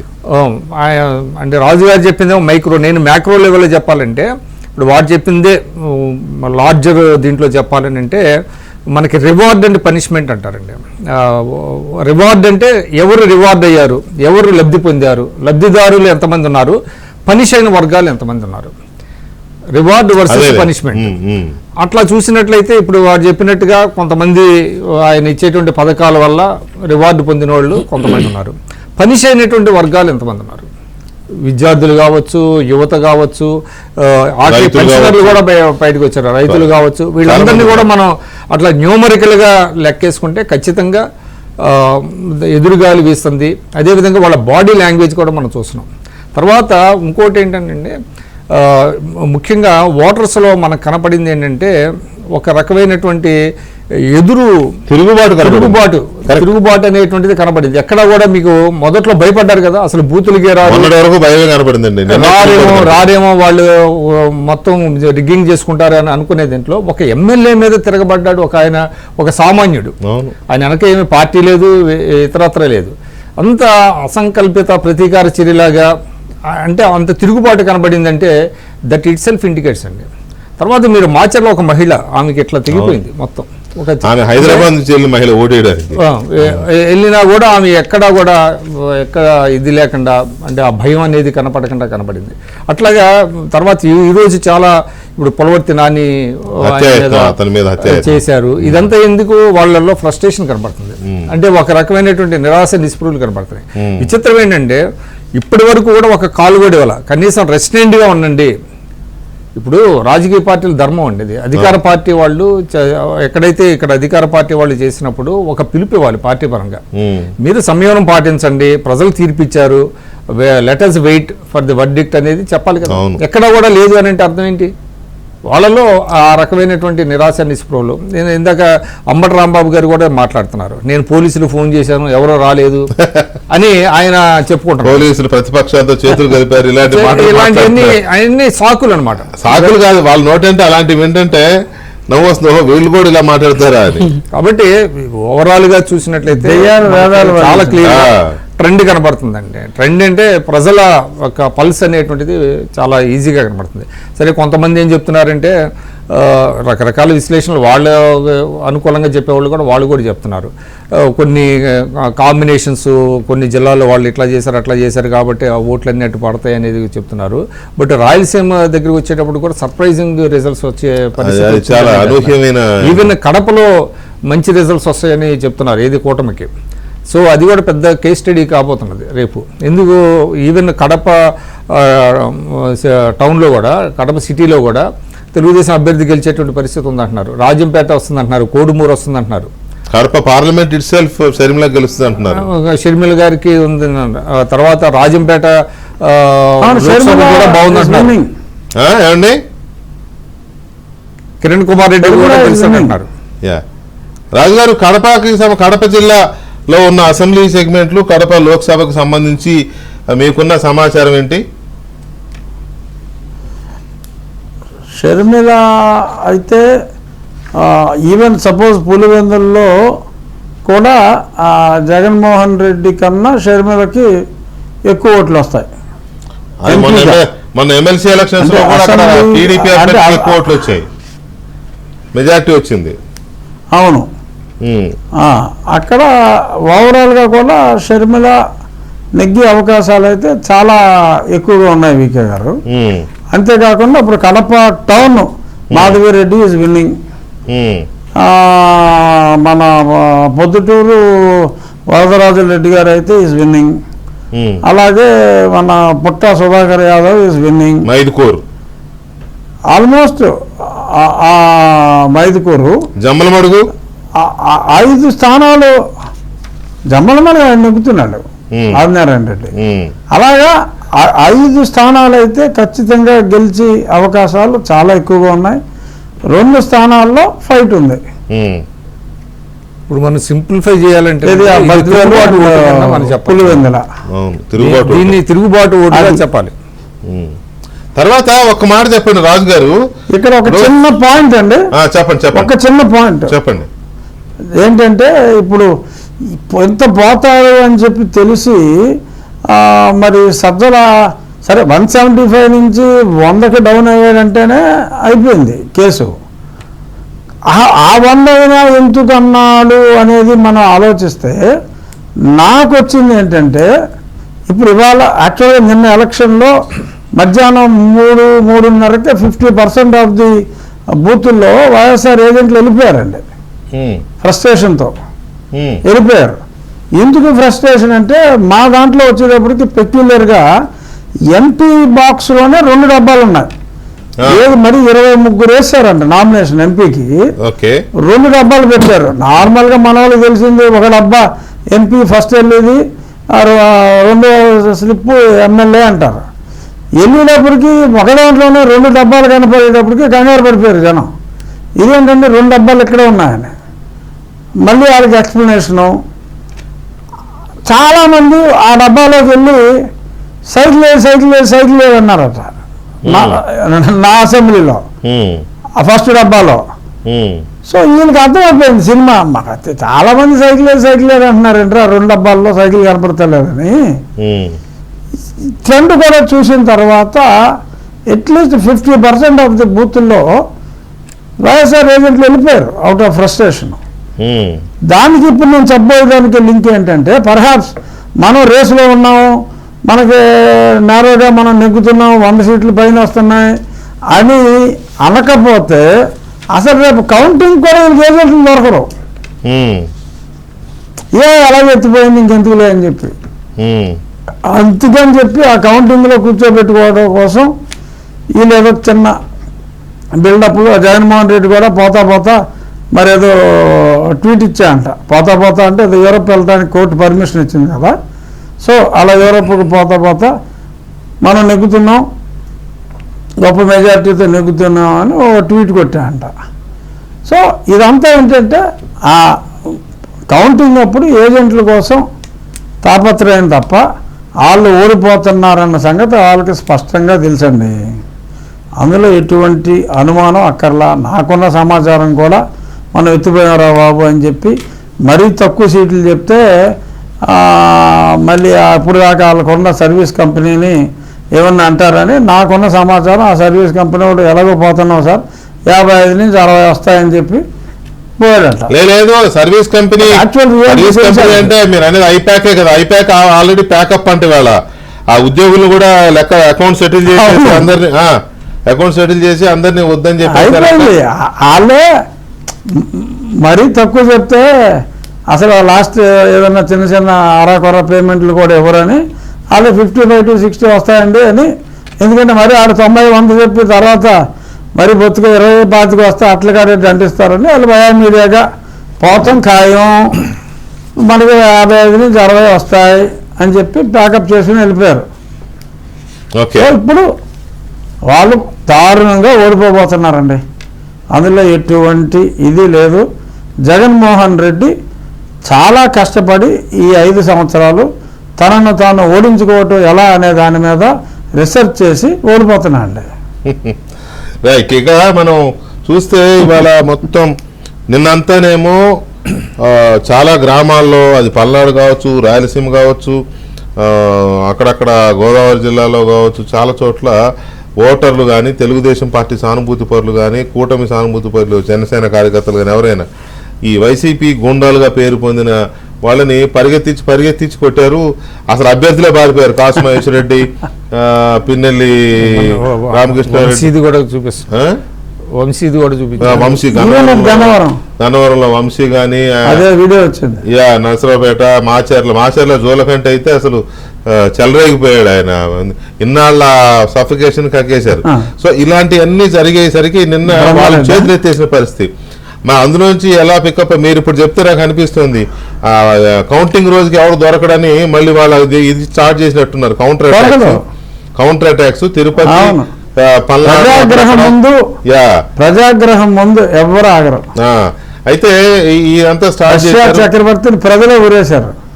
ఇదంతా స్టార్ట్ చేసింది కేవలం క్యాడర్ని ఇది చేసుకోవడానికైనా, మొరల్ పోకుండా కాపాడుకోవడానికైనా ఈ దాడుల యొక్క ఉద్దేశం ఏంటి, అంతే. కౌంటింగ్ రోజు నాటికి ఎలా ఉంటుంది పరిస్థితి. ఇక ఈ వీటికి సంబంధించి ఆంధ్రప్రదేశ్లో అసెంబ్లీకి జరిగిన ఎన్నికలకు సంబంధించి మనం చర్చిస్తున్నాం. ఈ చర్చలో ఇప్పటి వరకు మనం చూసింది ఎవరెవరి బలాబలాలు ఎలా ఉన్నాయి, పోలింగ్ సరళిని బట్టి వాళ్ళ అంచనాలు ఎలా ఉన్నాయనే చూసాం. కానీ నిన్నంతా ఒక రకంగా దాడులు, ఒక రకంగా తిరుగుబాటు కనిపిస్తే ఇవాళ వైసీపీ కౌంటర్ అటాక్స్ చేస్తోంది, ఇళ్ల మీదకి వెళ్ళి కొడుతోంది, ఇళ్ళు ధ్వంసం చేస్తోంది. ఆ తిరుపతిలోనైతే చంద్రగిరి టీడీపీ అభ్యర్థి పులివర్తి నానిని చంపే ప్రయత్నం చేశారు, ఆయన భార్య మీద దాడి చేశారు. అత్యంత భయంకరంగా ఊళ్ళల్లో కమ్మర్లు వాడే సమ్మెట్ ఉంటుంది, అది పట్టుకొని కొట్టారంటే అసలు వాళ్ళు మనుషులా లేకపోతే అసలు వాళ్ళ స్ట్రాంగ్ రూమ్స్ దగ్గరికి ఎందుకు వెళ్ళారు? అవి పట్టుకొని ఏం చేద్దామని ఆ మారణాయుధాలు తీసుకొని సుత్తులు పెద్ద పెద్ద గుణపాలు తీసుకుని ఎందుకు వెళ్ళారు అనేది ఎవరికి అర్థం కావట్లా. అక్కడున్న సెక్యూరిటీ బందోబస్తు చేసే సెక్యూరిటీ వాళ్ళు ఏం చేశారు? వీళ్ళందరూ వస్తుంటే అంతమంది ఎందుకున్నారు? పైగా బీర్ బాటిల్స్, వాళ్ళందరూ బీర్ బాటిల్స్ తీసుకొచ్చి అక్కడ కూర్చొని రాత్రి తాగారా, పగలు తాగారా, ఎందుకున్నారు అక్కడ? ఇక వీళ్ళందరూ ఉన్నారని తెలిసే స్ట్రాంగ్ రూమ్ సెక్యూరిటీ బాధ్యత కాబట్టి, తన అవసరం కాబట్టి టీడీపీ అభ్యర్థి వెళ్ళాడు. ఆయన్ని అసలు చావబాదారు, చచ్చిపోయాడనేంత స్థాయికి వెళ్ళింది. గన్మెన్ని కొట్టేశారు విపరీతంగా. గన్మెన్ ఫైర్ చేయబట్టి కొద్దిగా కంట్రోల్ అయింది, కానీ లేకపోతే అతన్ని చంపేసేవాళ్ళు. 120 మంది వెళ్ళారండి. 120 మంది. అదే ఎందుకు ఇంతగా తెగబడ్డారు ఇవాళ? ఆ దాడి చూడొచ్చు, అతన్ని సమ్మెటితో కొడతాడు వాడు మరి రౌడీ షీటర్ అనాలో లేకపోతే ఇంకా ఏమనాలో కూడా అర్థం కావట్లా. ఆ కారులో అతను ఉన్నాడు, పులివర్తి నాని ఉన్నాడు, ఆ గోడ భుజం మీద తగిలింది ఆ సమ్మెట. తర్వాత గన్మెన్ని కొట్టారు దాంతో. మీరు చూడొచ్చు ఆ విజువల్, స్క్రీన్ వేయొచ్చు కదా కొద్దిగా పెద్దగా. ఆ చేతిలో ఉన్నది సమ్మెట, ఆ సమ్మెటతో కొడితే మనిషి బతుకుతాడా? అలాంటి సిచ్యువేషన్ ఎందుకుంది? ఎందుకు ఇంతగా ఎదురుదాడులు దిగుతున్నారు? దీన్ని మనం ఫ్రస్ట్రేషన్గా చూడాలా, లేకపోతే నిన్న జరిగిన వాటికి ప్రతీకారంగా చూడాలా, లేక ఓడిపోవడానికి కారకులు ఎవరెవరో గుర్తించి వాళ్ళ మీద దాడులు చేస్తున్నారు అనుకోవాలా? వాటెవర్. ఇది మరి పోలీసులు ఎందుకు చూస్తూ ఊరుకున్నారు? భద్రతా సిబ్బంది అది చూడండి, ఆ చేతిలో ఉన్న దాంతో కారును కొట్టాడు, ఇప్పుడు గన్మెన్ను కొడుతున్నాడు. గన్మెన్ ఆల్రెడీ తల పగిలింది. మరి గన్మెన్ కొట్టినా కూడా ఎందుకు చర్యలు లేవు? వాడిని ఎందుకు పట్టుకోలేదు? వాడు ఎక్కడ ఊరు వదిలిపెట్టిపోరు, దేశం వదిలిపెట్టిపోడు, మరి వాడిని ఎందుకు వదిలేస్తారో చూడాలి. రైట్, ఇలాంటివన్నీ చాలా. ఇటు పల్నాడులోనైతే గ్రామాల మీదకి వెళ్ళి ఇల్లు ధ్వంసం చేశారు తెలుగుదేశం పార్టీ సానుభూతి పరులు. అక్కడ తాడిపత్రిలో టీడీపీ సానుభూతి పరుడు, పేరు గమ్మత్తుగా ఉంది, జేసీ ప్రభాకర్ రెడ్డి గారి అనుచరుడు, ఆయన ఇల్లు ధ్వంసం చేశారు, పూర్తిగా ధ్వంసం చేశారు. సో ఇలాంటి పరిస్థితులు ఎందుకు వచ్చాయి? దీన్ని ఏ కోణంలో చూడాలి మనం అనేది ఒక ఇంపార్టెంట్ థింగ్. అయితే మిగతా అంశాలు, ఈ పోలింగ్ జరిగిన తీరులో ఎక్కడెక్కడ హడ్డిల్స్ ఉన్నాయి, అవి ఎవరికి లాభించే అవకాశాలు ఉన్నాయి. ఇప్పటి వరకు పోలింగ్ పర్సంటేజ్ చెప్పలేకపోతే 48 గంటలు 24 గంటలు అవుతుంది పోలింగ్ అయిపోయి. ఇప్పటి వరకు పర్సంటేజ్ కూడా చెప్పలేని పరిస్థితి ఎందుకు ఉందనేది చర్చిద్దాం. రైట్, విక్రమ్ గారు, first of all polling percentage అనధికారికంగా చెప్తున్నారు, ఓకే 83 అంటున్నారు, 84 అంటున్నారు, కానీ 24 గంటలు అయిపోయింది, ఇంతవరకు పర్సంటేజ్ చెప్పలేకపోవడం. ఇంత ఆధునికత వస్తున్న టైంలో ఎలా చూడవచ్చు మనం? అంటే కొన్ని రిమోట్ ఏరియాస్లో నుంచి అంటే మాన్యువల్గానే లెక్కిస్తారండి, అంటే బూతుల వారీగా లెక్కించాలి కాబట్టి అవి చూసి కొంచెం ఇనార్డినేట్ డిలే ఉంటుంది. కానీ నేను కూడా రేపు ఉదయానికల్లా రావాలి. మరి ఇప్పటి వరకు మరుసటి రోజు ఉదయం చెప్పడం ఫైనల్ ఇది మరుసటి రోజు అవుతుంది కాబట్టి అంటే నేను కూడా బై అండ్ లార్జ్ ఎన్నికల కమిషన్ వాళ్ళు అంటే వాళ్ళు దాన్ని ఏదో కన్సీల్ చేయాల్సినటువంటి అవసరం వాళ్ళకి లేదు. కానీ బట్ నేను కూడా కొంత కేర్ఫుల్గా లెక్కించి 1-2 సార్లు అట్లా చేస్తున్నారేమో మరి. అందువల్ల ఆయన చెప్పాడు కొన్ని ప్రాంతాల నుంచి ఇంకా రావాలి వాళ్ళకి పూర్తి స్థాయిలో.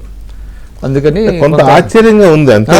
అంటే వాళ్ళ సామర్థ్యం మీద లేకపోతే వాళ్ళు కన్సీల్ చేస్తున్నారని అట్లా కాదు, కానీ కొంత ఆశ్చర్యంగా ఉంది. ఏంటిది పోలింగ్ పర్సంటేజ్ చెప్పడానికి ఇంత టైం ఏంటి అనేది. అది ఇప్పుడు మనం ఇంతకుముందు ఎన్నో ఎలక్షన్ చూసాం విక్రమ్ గారు. ఆ ఎలక్షన్స్ వస్తున్నప్పుడు ఏమయ్యేది, 1 గంట లేటుగా 8 గంటల వరకు ఎంత పోలింగ్ అనేది 9 గంటలకు చెప్పేసేవాళ్ళు, రైట్? మొత్తం మాక్సిమం తెల్లారికల్లా ప్రింట్ మీడియాలో వచ్చేసి తెల్లారి ప్రింట్ మీడియాలో వచ్చేసేది. వాళ్ళ వెబ్సైట్స్ ఉన్నాయి, వెబ్సైట్స్ లో కూడా మనం చూసే అవకాశం ఉంది. ఒక 2 ఎలక్షన్స్ నుంచి మాత్రం మరుసటి రోజు 8కో 9కో చెప్తున్నారు ఏది అధికారికంగా ఇంత అయింది అని. అలాంటిది ఇవాళ ఈవినింగ్ 8 అయింది, మళ్ళీ ఇప్పుడు మీరు చెప్పేది రేపు పోతుందేమో అంటే కొంత ఆశ్చర్యంగా ఉంది. మరి ఇటువంటి వాటి వల్ల కొన్ని అనుమానాలు రేగెత్తే ప్రమాదం ఉంటుంది. తర్వాత ఇంకోటి అండి, అంటే ఎన్నికల కమిషన్ బై అండ్ లార్జ్ బాగానే చేసిందని కొందరు అంటున్నారు, కానీ ఇవాళ తెనాలి ఇన్సిడెంట్ని మనం ప్రత్యేకంగా ప్రస్తావించినట్లయితే తెనాల్లో ఆ సంఘటన జరిగిన తర్వాత ఎమ్మెల్యే అభ్యర్థి ఎవరైతే ఉన్నారో, ఎమ్మెల్యే సిట్టింగ్ ఎమ్మెల్యే ఇప్పుడు ఇంకా ఆయన మాజీ ఎమ్మెల్యే అంటే ఇంకా మాజీ కింద ఓటింగ్ అయింది, పోలింగ్ అయిపోయింది, మాజీ ఎమ్మెల్యే ఆయన మీడియా ముందు మాట్లాడాడు. ఈ was allowed to appear before the media. అంటే తన వెర్షన్ చెప్పుకోవడానికి మళ్ళీ ఆయన ప్రయత్నం చేశాడు. ఇది SC ST ఇప్పుడు ఆయన హౌస్ డిటైన్ చేశారు, ఇమ్మీడియట్ గా చేయాలి కదా. మరి మీడియా ముందు వెళ్ళి ఆయన మళ్ళీ తన కొట్టడానికి ఒక సాకు మళ్ళీ చెప్తున్నాడు. ఆయన ఎందుకు కొట్టాను అని అంటే నన్ను ఇట్లా ప్రభుత్వాన్ని దూషించాడు ఆయన. ఏదో ఎస్సీలు మాదిగా ప్రభుత్వం అని కులాల పేరుతో వెనుకున్న వాళ్ళని కులాల పేరుతో తిట్టాడు. అతను ఎవరో బెంగళూరు నుంచి వచ్చాడంటే నేనేది ఇక్కడ ఎలక్షన్ కమిషన్ ఇమ్మీడియట్ గా ఆయన్ని డిటైన్ చేయకుండా హౌస్ అరెస్ట్ చేశారు, హౌస్ గృహ నిర్బంధం చేశారని చెప్తున్నప్పటికీ కూడా మీడియా ముందుకు వచ్చి కొన్ని సెలెక్టెడ్ ఛానల్స్ ముందుకు వచ్చి ఆయన చెప్పుకున్నాడు. అంటే ఏంటి, దానికి ఒక రీజన్ ఇచ్చాడు. నేను కొట్టడానికి ఇది రీజన్ అని చెప్పడానికి ఆయన ఎందుకు ఎలో చేశారు, అక్కడ ఇమ్మీడియట్గా చేయాలి కదా. అందువల్ల ఎలక్షన్ కమిషన్ కొన్ని ఉన్నాయి, అక్కడక్కడ కొంతమంది యాజ్ పర్ రూల్స్ ప్రకారం వెళ్ళినట్టుగా అయితే కనపడతలా. ఓవరాల్గా బాగానే జరిగిందని మనం అనుకోవచ్చు, కానీ ఎన్నికల కమిషన్ ఇంకా చూడనట్టు వదిలేయడము రిలాక్సేషన్స్ అన్నట్టుగా అనిపించింది. ఖచ్చితంగా ఉన్నది అది. అందువల్ల ఎన్నికల కమిషన్ ఇంకా పటిష్టంగా చేసి ఉంటే బాగుండేది. కొంతవరకు జరిగింది, కానీ ఇంకా పూర్తి స్థాయిలో చేయాలి. అది కూడా నేను అనుకోవటం కొంత డీజీపీని మార్చబట్టి కొంత ఈ రకంగా కొంతవరకు అదర్వైజ్ ఇంకా భయంకరంగా ఉండేదేమో నో డౌట్. రైట్, జీవి రెడ్డి గారు, ఈ 1% లేట్ అవ్వడం అనే దాన్ని తెలుగుదేశం పార్టీ ఎలా అనలైజ్ చేస్తుంది? ఎందుకంటే ఇది అబ్నార్మల్గా జరుగుతుంది, అది ఇంటెన్షన్గా చేస్తుంది ఎలక్షన్ కమిషన్ అని నేను కూడా అనుకోవట్లేదు, కానీ ఆశ్చర్యపడుతున్నాను. రైట్, సో మీ అబ్జర్వేషన్ ఏంటి? గుడ్ ఈవినింగ్ వెంకటకృష్ణ గారు. సరే, ఇంటెన్షనల్ చేసినా అన్ఇంటెన్షనల్ చేసినా వాళ్ళకైతే వచ్చేది ఏం లేదు ఇందులో. ఎందుకంటే దాదాపు ఇప్పటి వరకు రెగ్యులర్ జరిగిన పోలింగ్ అయితేమి, లేకపోతే ఉద్యోగస్తుల వచ్చేది ఏమి లేదు అని అంత తేలిగ్గా అనుకోలేమేమో. ఆల్రెడీ స్ట్రాంగ్ రూమ్ మీద అటాక్ జరుగుతుంది అక్కడ తిరుపతి వెళ్ళారు వాళ్ళు ఉన్నారులే. మనం అంటే చెప్తున్నానంటే ఒక 80%, 78-79% దాకా డిక్లేర్ చేశారు. ఒక 1.2% వచ్చేసరికి పోస్టల్ బ్యాలెట్ దాదాపు 80% దాటింది. ఇప్పటి వరకు చూస్తే 3,35,00,000 మంది ఓటింగ్ వినియోగించుకున్నారు. ఇది ఒక అంశం. సో జనరల్గా ఏంటంటే ఇప్పుడున్న రియల్ టైం డేటా, ఒకప్పుడు అంటే టైం పట్టేది, ఇప్పుడు ఎప్పటికప్పుడు వాట్సాప్లు కావచ్చు, లేకపోతే వాళ్ళకున్న మెకానిజంలో రియల్ టైంలో పంపిస్తున్నారు డేటా. అయినప్పటికీ కూడా ఎందుకంటే మేబీ యాక్యురసీకి ఇవ్వాలనుకుంటున్నారో, మరి స్టాఫ్ తక్కువ ఉండరో తెలియదు. మీరు అన్నట్టు నేనైతే ఎక్కువ అనుమానించాను, కానీ 1% పక్కన పెట్టలేదు.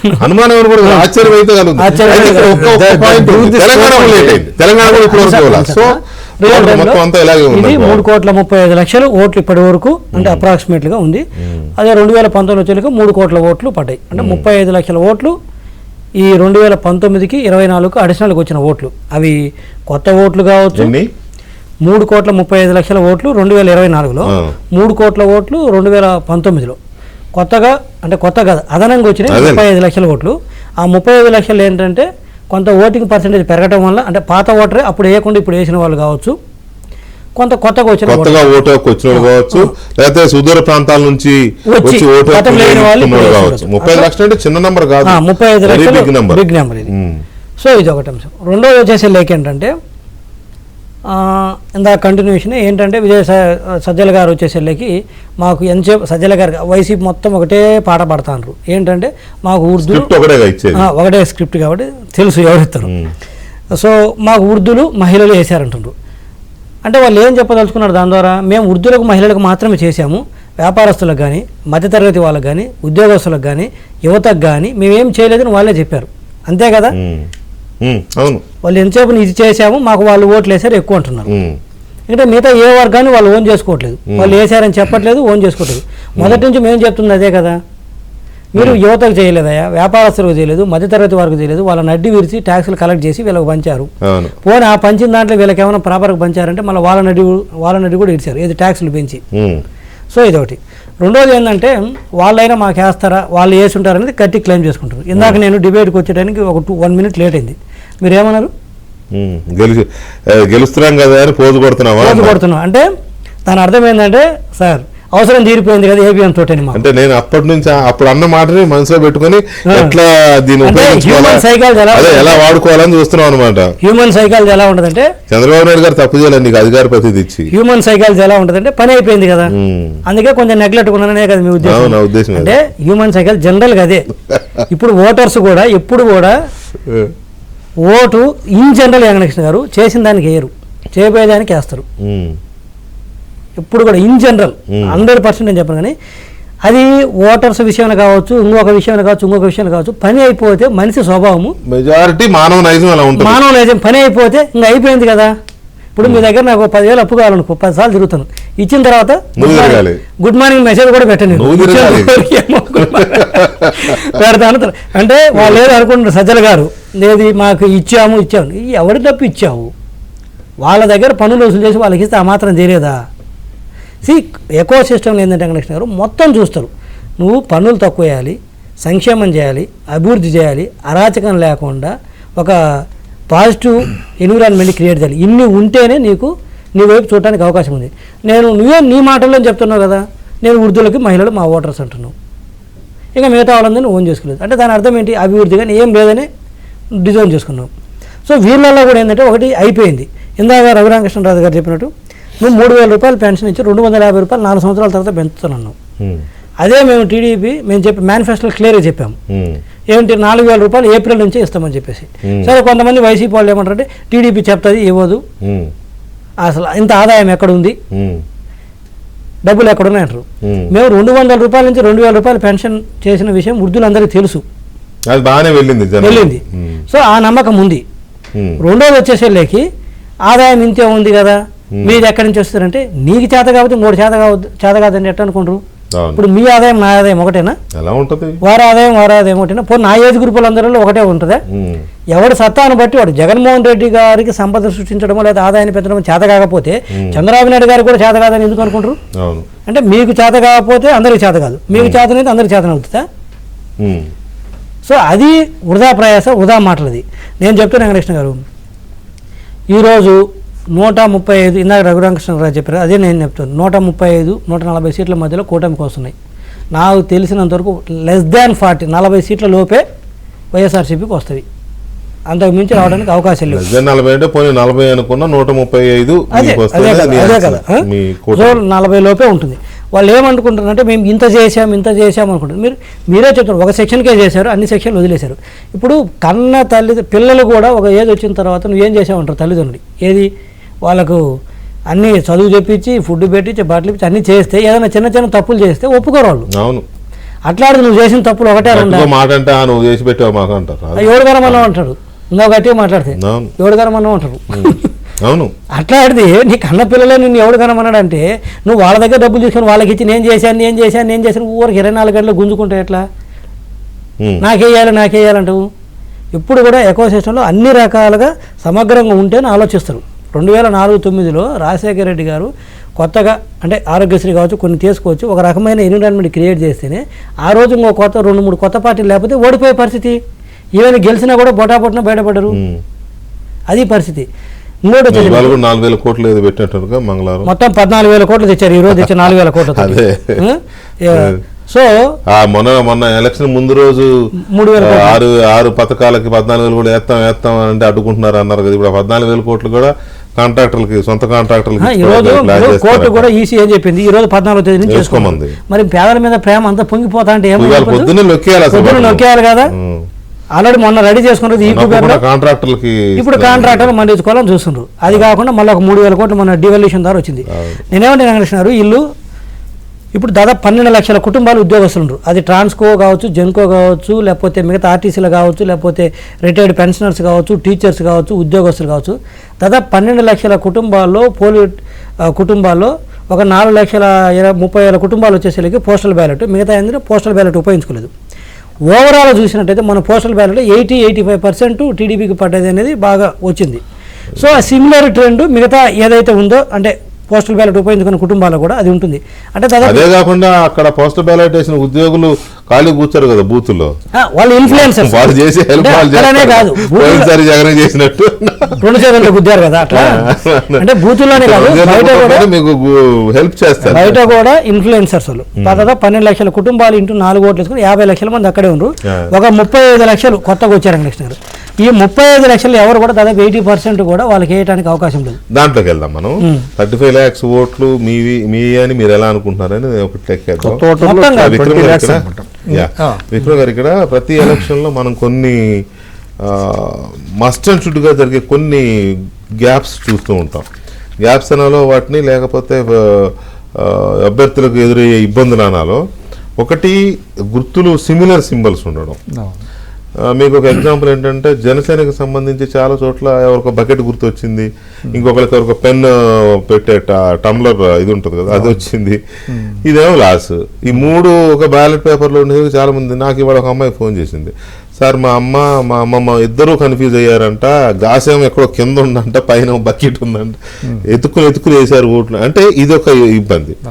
రెండవది, ఫస్ట్ ఓటు ఎంపీకి వేయాలి, ఓకే, రెండో ఓటు ఎమ్మెల్యేకి వేయాలి.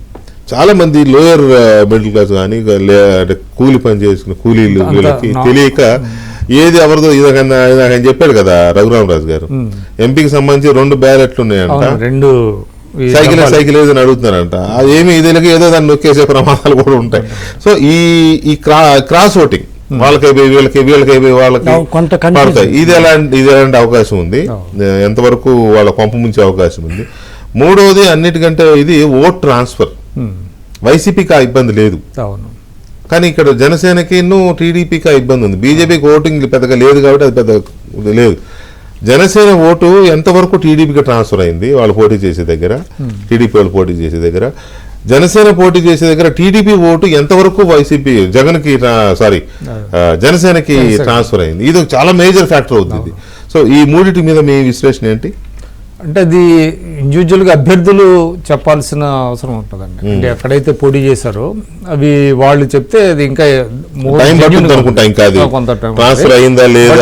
నాకు ఇవాళ నేను కొంతమంది లీడర్స్తో రాయలసీమ లీడర్స్తో కొంతమందితో మాట్లాడినప్పుడు అక్కడ జనసేన అభ్యర్థులు లేరు, కానీ జనసేన వాళ్ళు యూత్ బాగా పనిచేశారు, అక్కడ టీడీపీకి బాగా చేశారు. ముఖ్యంగా ఏంటంటే కోడూరు, కడప ఇట్లాంటి చోట్ల చేశారని కొంతమంది చెప్తున్నారు. ట్రాన్స్ఫర్ అవడంలో ఇప్పుడు మీరు ఇందాక చెప్పిందేమో అదే కొంత మామూలుగా కొంత తెలియక అయోమయం అవడంతో కొంత జరుగుతుంది, నష్టం జరుగుతుంది. బట్ ఈసారి బాగానే ట్రాన్స్ఫర్ అయిందని చెప్తున్నారు. జనసేన వాళ్ళు టీడీపీకి వేశారు, టీడీపీ వాళ్ళు కూడా జనసేన అభ్యర్థులకి వేశారు అనేది చెప్తున్నారు. కొన్ని చోట్ల కులాల పరంగా కొంత డివిజన్ వచ్చిందని కొంత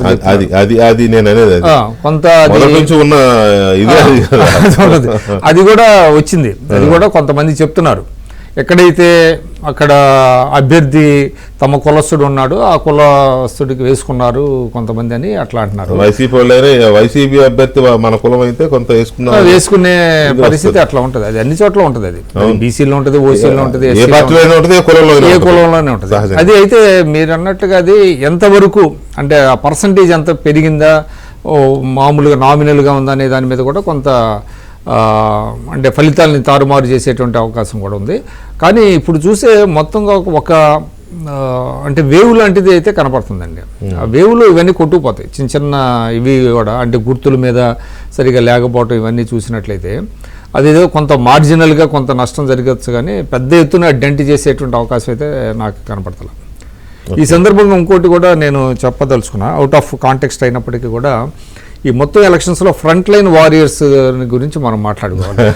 ఫ్రంట్ లైన్ వారియర్స్ మీడియా, అవును. ఖచ్చితంగా. మీడియా అంటే ఒక సెక్షన్ ఆఫ్ మీడియా, అందరు కాదు మళ్ళీ. అదే అంటే మనం section of media, ABN, Andhra Jyothi, Eenadu, ETV, ఈ ఫ్రంట్ లైన్ వారియర్స్ మీద మీరు మరి తెలుగుదేశం వాళ్ళు ఇప్పటి వరకు ఎక్కడ స్పందించలేదు. బట్ నేనైతే చెప్తున్నాను, మేము వాళ్ళ స్పందన కోసం కాదుగా చేసింది, అట్లాది కాదు, మేము ప్రజల కోసం చేసాం. డెఫినెట్ గా విధానాలకు వ్యతిరేకంగా మెహర్బానీ కోసం in the interest of the state, in the interest of the public, that is the bounded duty of the media. అంతే. ఆ బౌండెడ్ డ్యూటీ అనేది బాగా చేయగలిగింది. ఎందుకంటే ప్రజలకి ఒకటండి, ఒక నానుడు ఒకటి ఉంది, ప్రజల్ని ఎడ్యుకేట్ చేయడం చాలా కష్టం, డిసీవ్ చేయడం చాలా ఈజీ, చాలా ఈజీ అనమాట. అందువల్ల వాళ్ళు ఏంటి, వాస్తవం అనే ముసుగును తొలగించడమే మీడియా పని. ఆ ముసుగు ఒకటి వేశారు కదా, ఏది బటన్ నొక్కడం వల్ల అద్భుతం. చెప్పండి, ఒక చిన్న అడ్డు వస్తుంది. ఎంత దారుణం అంటే నిన్న అదే విజువల్ వస్తుంది అనుకోకుండా, అదే చెబుదాం అనుకున్నా. ఆ ఎమ్మెల్యే వచ్చి ఓటర్ని కొట్టాడండి. అవును. ఓకే, ఓటర్ వెంటనే దీంట్లో యాంగర్ అనుకోండి, ఏదనుకోండి, అతను కొట్టేశాడు, తర్వాత ఒప్పుకున్నాడు. కానీ అతను ఎమ్మెల్యే చేసింది తప్పు కదా. సాక్షిలో ఐటమ్ హెడ్డింగ్ తెలుసా, ఎమ్మెల్యేపై ఓటర్ దాష్టీకం. అవును. అంటే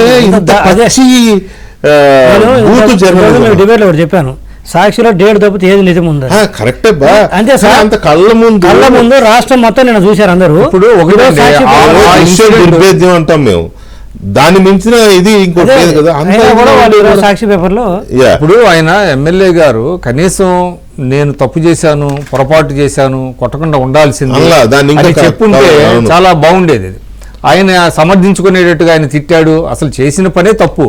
ఇప్పుడు పోలింగ్ బూత్ లోకి ఎవరైనా అట్లా ఎలా ఏంటంటే మీరు ఇందాక చెప్తున్న సీక్వెన్స్ చూస్తే అలాంటి మీడియాకి భయపడతారు, కానీ వీళ్ళ కోసం, ప్రజల కోసం పనిచేసే మీడియాకి ఏమి. ఇప్పుడు కరోనా టైంలో ఫ్రంట్ లైన్ వారియర్స్ వల్ల ఎంత మేలు జరిగిందో, ఇవాళ ఫ్రంట్ లైన్ వారియర్స్ పాత్ర చాలా ఉందండి. కొంతమంది మీడియా కావచ్చు, అదేవిధంగా కొంతమంది విశ్లేషకులు కావచ్చు, అంటే అవతల వాళ్ళు చెప్పచ్చు వాళ్ళు ఏదో పేటీఎం బ్యాచ్ అనేది ఇదని అనుకోవచ్చు, కానీ బట్ కొంతమంది చేసినటువంటి కొన్ని చాలా వాళ్ళ విశ్లేషణలు కావచ్చు, ఇన్ఫ్లుయెన్సర్స్ కావచ్చు, పార్టీ పరంగా వాళ్ళు కూడా చేశారు. టీడీపీ కూడా చేసింది. ఎప్పుడు చేసిందంటే వీళ్ళందరూ కూడా ఫోర్ ఫ్రంట్లో ఉండి చేసిన తర్వాత కొంత అప్పుడు ఆ తిరుగుబాటు తత్వం అనేది వచ్చింది. ఆ తిరుగుబాటు తత్వాన్ని తీసుకొచ్చింది మాత్రం ఖచ్చితంగా ఫ్రంట్ లైన్ వారియర్స్, అది మాత్రం నేను చెప్పగలను. సరే, చంద్రబాబు నాయుడు గారు డే 1 నుంచి ఆయన ఫైట్ చేస్తున్నారు, ఆయన అనేక హర్డిల్స్ని ఫేస్ చేశారు. తర్వాత చాలామంది వాళ్ళ కార్యకర్తలు చనిపోయారు. అయినప్పటికీ కూడా ఆయన జైలుకి వెళ్ళి వచ్చిన తర్వాత కూడా ఆయన చేశారు, అదంతా ఒప్పుకుంటాం. కానీ ఇప్పుడు నాకు బాగా గుర్తుంది, నేను ఎర్లీ డేస్లో నేను చదువుకునే రోజుల్లో ఎమర్జెన్సీ టైంలో మీడియా ఎట్లయితే పనిచేసిందో ఆ రకంగా ఇక్కడ కూడా మీకు సోషల్ మీడియా కావచ్చు, సోషల్ మీడియా కార్యకర్తల మీద కూడా చాలా కేసులు పెట్టారు కదా. In spite of all these things ఏంటంటే బోల్డ్గా నిలబడ్డారు, ప్రజల్ని ఎన్లైటన్ చేశారు, ప్రజల్ని రిమైండ్ చేశారు, ప్రజలకి జరుగుతున్న వాస్తవాలు చెప్పారు. వాళ్ళ రాష్ట్రంలో ఏం జరుగుతుంది, అప్పులు ఎంత ఉన్నాయి, ఏ విధంగా నష్టపోతుంది, ఏదో బటన్ నొక్కితే చాలు అని అనుకుంటున్నాడు ఆయన, దానివల్ల భవిష్యత్తులో ఎంత నష్టం జరుగుతుంది అనే అంశాలని బలంగా ప్రజల్లోకి తీసుకెళ్ళగలగటం, ఇదంతా ఒక రకంగా చెప్పాలంటే ఫ్రంట్ లైన్ వారియర్స్ చేశారు. కాబట్టి వాళ్ళందరినీ కూడా రేపు పాజిటివ్ రిజల్ట్స్ వచ్చిన తర్వాత అభినందించాలి. ప్రజాస్వామ్యాన్ని రక్షించాలి. మనతో జనసేన తాడేపల్లిగూడెం జనసేన అభ్యర్థి బొలిశెట్టి శ్రీనివాస్ గారి డిబేట్ మనతో జనసేన నేత తాడేపల్లిగూడెం నుంచి పోటీ చేస్తున్న ఇంకా రిజల్ట్ రాలేదు కాబట్టి బొలిశెట్టి శ్రీనివాస్ గారు ఉన్నారు, వారితో కూడా మాట్లాడదాం. శ్రీనివాస్ గారు నమస్తే. నమస్కారం వెంకటకృష్ణ గారు. శ్రీనివాస్ గారు, ఎలా జరిగింది ఎలక్షన్? మీ గెలుపు అవకాశాలు ఎంతవరకు ఉన్నాయి? 100% మనం గెలుస్తున్నాం సార్.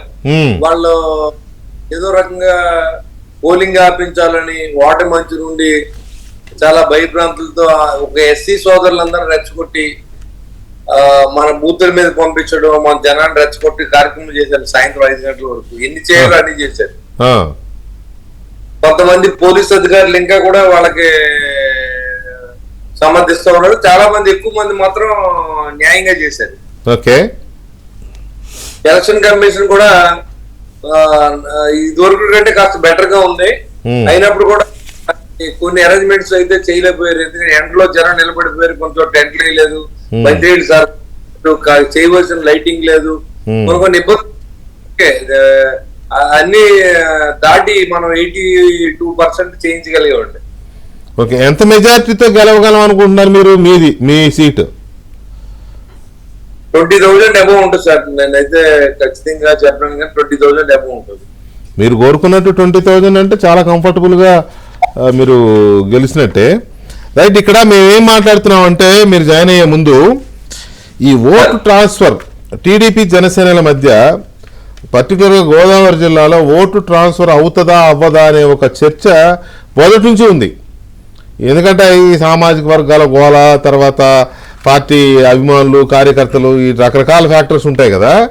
ఈ ఓట్ ట్రాన్స్ఫర్ అవ్వకపోతే చాలా డ్యామేజ్ అవుతుంది అనే ఒక అనుమానం, భయం అటు పార్టీల్లో ఉంది, ఇటు ఈ సర్వే చేసే అనలిస్టులు, విశ్లేషకుల్లో కూడా ఉండింది. సో మీరు స్వయంగా బరిలో ఉన్న అభ్యర్థి కాబట్టి టీడీపీ నుంచి మీకు మీ నియోజకవర్గంలో, అలాగే మీ పక్కన ఉన్న నియోజకవర్గాల్లో మీ ఓటు టీడీపీ అభ్యర్థులకి జనసేన ఓటు ట్రాన్స్ఫర్ అయ్యిందా సక్రమంగా? 100% అయిందండి. ఇవన్నీ అపోహలు అనమాట. ఇప్పుడు ఇవాళ ముద్రగడ్డ పద్మనాభం లాంటి ఒక కమ్యూనిటీ లీడర్ వచ్చి చెప్తే నువ్వు పక్కన ఉండమని చెప్పినటువంటి కమ్యూనిటీ ఇవాళ 80% ఇప్పుడు ఈ ద్వేషాలకు తావులేదండి. ఖచ్చితంగా జగన్మోహన్ రెడ్డి గారు ఇంటికి పంపించాలి. ఈ దోపిడీ నాపాలనే ప్రయత్నంలో జనం ఎలా వచ్చారంటే వెంకటేశ్వర గారు సంఖ్యలు తెంపుకుని బయటకు వచ్చారు నిన్న. ఎందుకంటే బయటకు వస్తే అప్పుడు దాకా ఈ అనలిస్టులు వచ్చిన ఇంకోళ్ళు వచ్చినా భయపడ్డారు. ఈయన పెన్షన్ తీసేస్తారేమో, లేదా కార్డులు తీసేస్తారేమో, లేదా కేసు పెట్టేస్తారేమో అనే భయాన్ని నుంచి బయటకు వచ్చారండి. ఇవాళ నిన్న పోలింగ్ అనేది నాకు ఇంత వయసు వచ్చింది, నేను ఎప్పుడు ఇంత పోలింగ్ చూడలేను. అసెంబ్లీలో 80%, 88% కూడా అయింది సార్. అవును, చాలా చోట్ల 84, 85, 80. ఇందాక రాజు గారు చెప్తున్నాడు ఉండిలో 86 అయిందని. మీ దగ్గర కూడా ఇంచుమించు అదే ఆ రేంజ్ లో అయినట్టుంది. 83 అయింది తాడేపల్లి కూడా. కొన్ని విలేజ్ లో సార్ రెడ్డి గారు, కొన్ని విలేజ్ లో వెంకటకృష్ణ గారు, కొన్ని 94% అయిందండి. బాబా, అక్కడక్కడ జరుగుతాయిలేండి అలాంటివి. వెరీ రేర్ సిచ్యువేషన్స్ లో 94, 95. నేను ఇనిషియల్ గా 100% అయింది కూడా చూసిన ఒక చిన్న గూడెం. శ్రీనివాస్ గారికి అడ్వాన్స్ కంగ్రాట్స్ సార్. ఎందుకు? ఎందుకంటే చెప్పదలుచుకున్నాను సార్. నేను అనేది ఏంటంటే ఇది వరకు ఇప్పుడు డిఫరెన్స్ ఏంటంటే విద్యతో ఉన్న వాటర్, మధ్యతరగతి కుటుంబాలకు చెందిన వాళ్ళు, డబ్బున్న వాడు కూడా 4 hours నిలబడి లైన్ లో నిలబడి ఓటేసాడండి బాధ్యత తెలుసుకుని. ఓకే, ఇది వరకు మనకి ఆ పరిస్థితి లేదు. ఎప్పుడు 60% ఎమ్మెల్యే అంటే 65%, 70% మాక్సిమం అండి. అవును, అది కూడా ఎవరైతే లో ప్రొఫైల్ కింద నుండి బిలో ప్రైవేట్ లైన్ ఉన్నవాడు, కింద ఉన్నవాడు మాత్రం ఆ డబ్బులు కాసిపోవడం, ఇంకో కాసిపోవడం, ఓటింగ్ కి శాతం ముందు ఉండేది. కానీ వాళ్ళు అలా కాదండి. కామన్ మ్యాన్ వేసాడు, బిలో ప్రైవేట్ లైన్ లో ఉన్నాడు వేసాడు, ఎబో ప్రైవేట్ లైన్ లో ఉన్నాడు కూడా వేసాడు. ఎందుకు వేసాడు? ఈ రాష్ట్రం దోపిడీకి గురవుతోంది. మన విజ్ఞతగా ఓటు వినియోగించుకోకపోతే ఈ రాష్ట్రం బస్సు పట్టిపోతే మన ఆస్తులు కూడా మనం కాపాడుకోలేం. కాబట్టి ఇది ఇక్కడ మనకి డిఫరెంట్ గా ఈ జగన్మోహన్ రెడ్డి గారు ఇంటికి పంపించాలి కసిగా వేశారండి ఓటు. ఓకే, ఏం మీకు జీవి రెడ్డి గారు ఎందుకో మీకు అడ్వాన్స్ కంగ్రాట్స్ చెప్తున్నాడు, ఎందుకు అడగండి సార్. ముందస్తు శుభాకాంక్షలు సార్ మీకు. ఎందుకు? రెడ్డి గారు థ్యాంక్ యూ. మనందరూ నేను ఒకటే వెంకటేశ్వర గారు, నేనైతే యాక్చువల్ గా కాదు, అసలు ఆయన అడ్వాన్స్ కంగ్రాట్స్ ఎందుకు చెప్తున్నాడు అది తెలియాలి కదా. ఎన్నికకు ముందే వారి గెలుపు ఖాయమైంది. ఎందుకు? ఎందుకంటే 2019లో తాడేపల్లిగూడెంలో వైసీపీకి వచ్చిన మెజార్టీ 16,000 ఓట్లు. అప్పుడు జనసేనకు వచ్చిన ఓట్లు 36,000 ఓట్లు అక్కడ. ఓకేనా? 19,000 ఓట్లు, 16,000 ఓట్ల మెజార్టీ వస్తే 2019లో వైసీపీకి, అదే టైంలో జనసేనకు పడిన ఓట్లు 36,000 ఓట్లు. అంటే నెట్ 20,000 డిఫరెన్స్. ఒకవేళ ఆ రోజుకైనా జనసేన ఓట్లు జనసేనకు పడి ఉంటే చెప్తున్నాను, నెట్టే చెప్తున్నాను. సో 20,000 ఓట్లతోటి ప్లస్ తో స్టార్ట్ అయ్యాడు ఆయన. యాజ్ ఇట్ ఈజ్ ఏదో వైసీపీ ఓటు తగ్గకుండా యాంటీ ఇంకంబెన్సీ ప్రభుత్వ వ్యతిరేక ఓటు లేదనుకున్నా కూడా 20,000 ఓట్లు స్టార్ట్ అయ్యాడు ఆయన. ఇప్పుడు 83% దాటింది ఆయన దగ్గర. ఇప్పుడు తాడేపల్లి లాస్ట్ టైం 83% పడలేదు. సో ఆ నేపథ్యం చూస్తే 20,000 కాదు సార్ మీ మెజార్టీ, రాసుకోండి లెక్క చెప్తానంటే అప్రాక్సిమేట్లీ దాదాపు 30,000 దాకా మీ మెజార్టీ ఉంటుంది సార్. థ్యాంక్ యూ వెంకటకృష్ణ గారు, థ్యాంక్ యూ రెడ్డి గారు. దాదాపు 30,000 దాకా ఉంటుంది సార్. రెండో అంశం వచ్చేసరికి టీవీ చూసే వాళ్ళందరూ కూడా ఒక విషయం గమనించండి. మీరు అందరు జగన్మోహన్ రెడ్డి గారు అంటే డిబేట్ క్లోజింగ్ చెప్తున్నాను, వాళ్ళు ఎచ్చలు ఏ స్థాయిలో ఉందంటే ఏం చేయాలా నువ్వు చేస్తావు మీరే చదువు. మీరు అందరూ ఒక మాట గమనించుంటారు, మన ముఖ్యమంత్రి వైఎస్ జగన్మోహన్ రెడ్డి గారు ఎప్పుడు ఒక మాట చెప్పేవాడు, వైనాడు కుప్పం అని. ఈ పెద్ద మనిషి వైనాడు కుప్పం అన్న పెద్ద మనిషి నిన్న పులివెందుల్లో ప్రతి ఓటరికి 2,000 రూపాయలు తగ్గకుండా పంచుకున్నాడు. అవును, అది 2,000 రూపాయలు.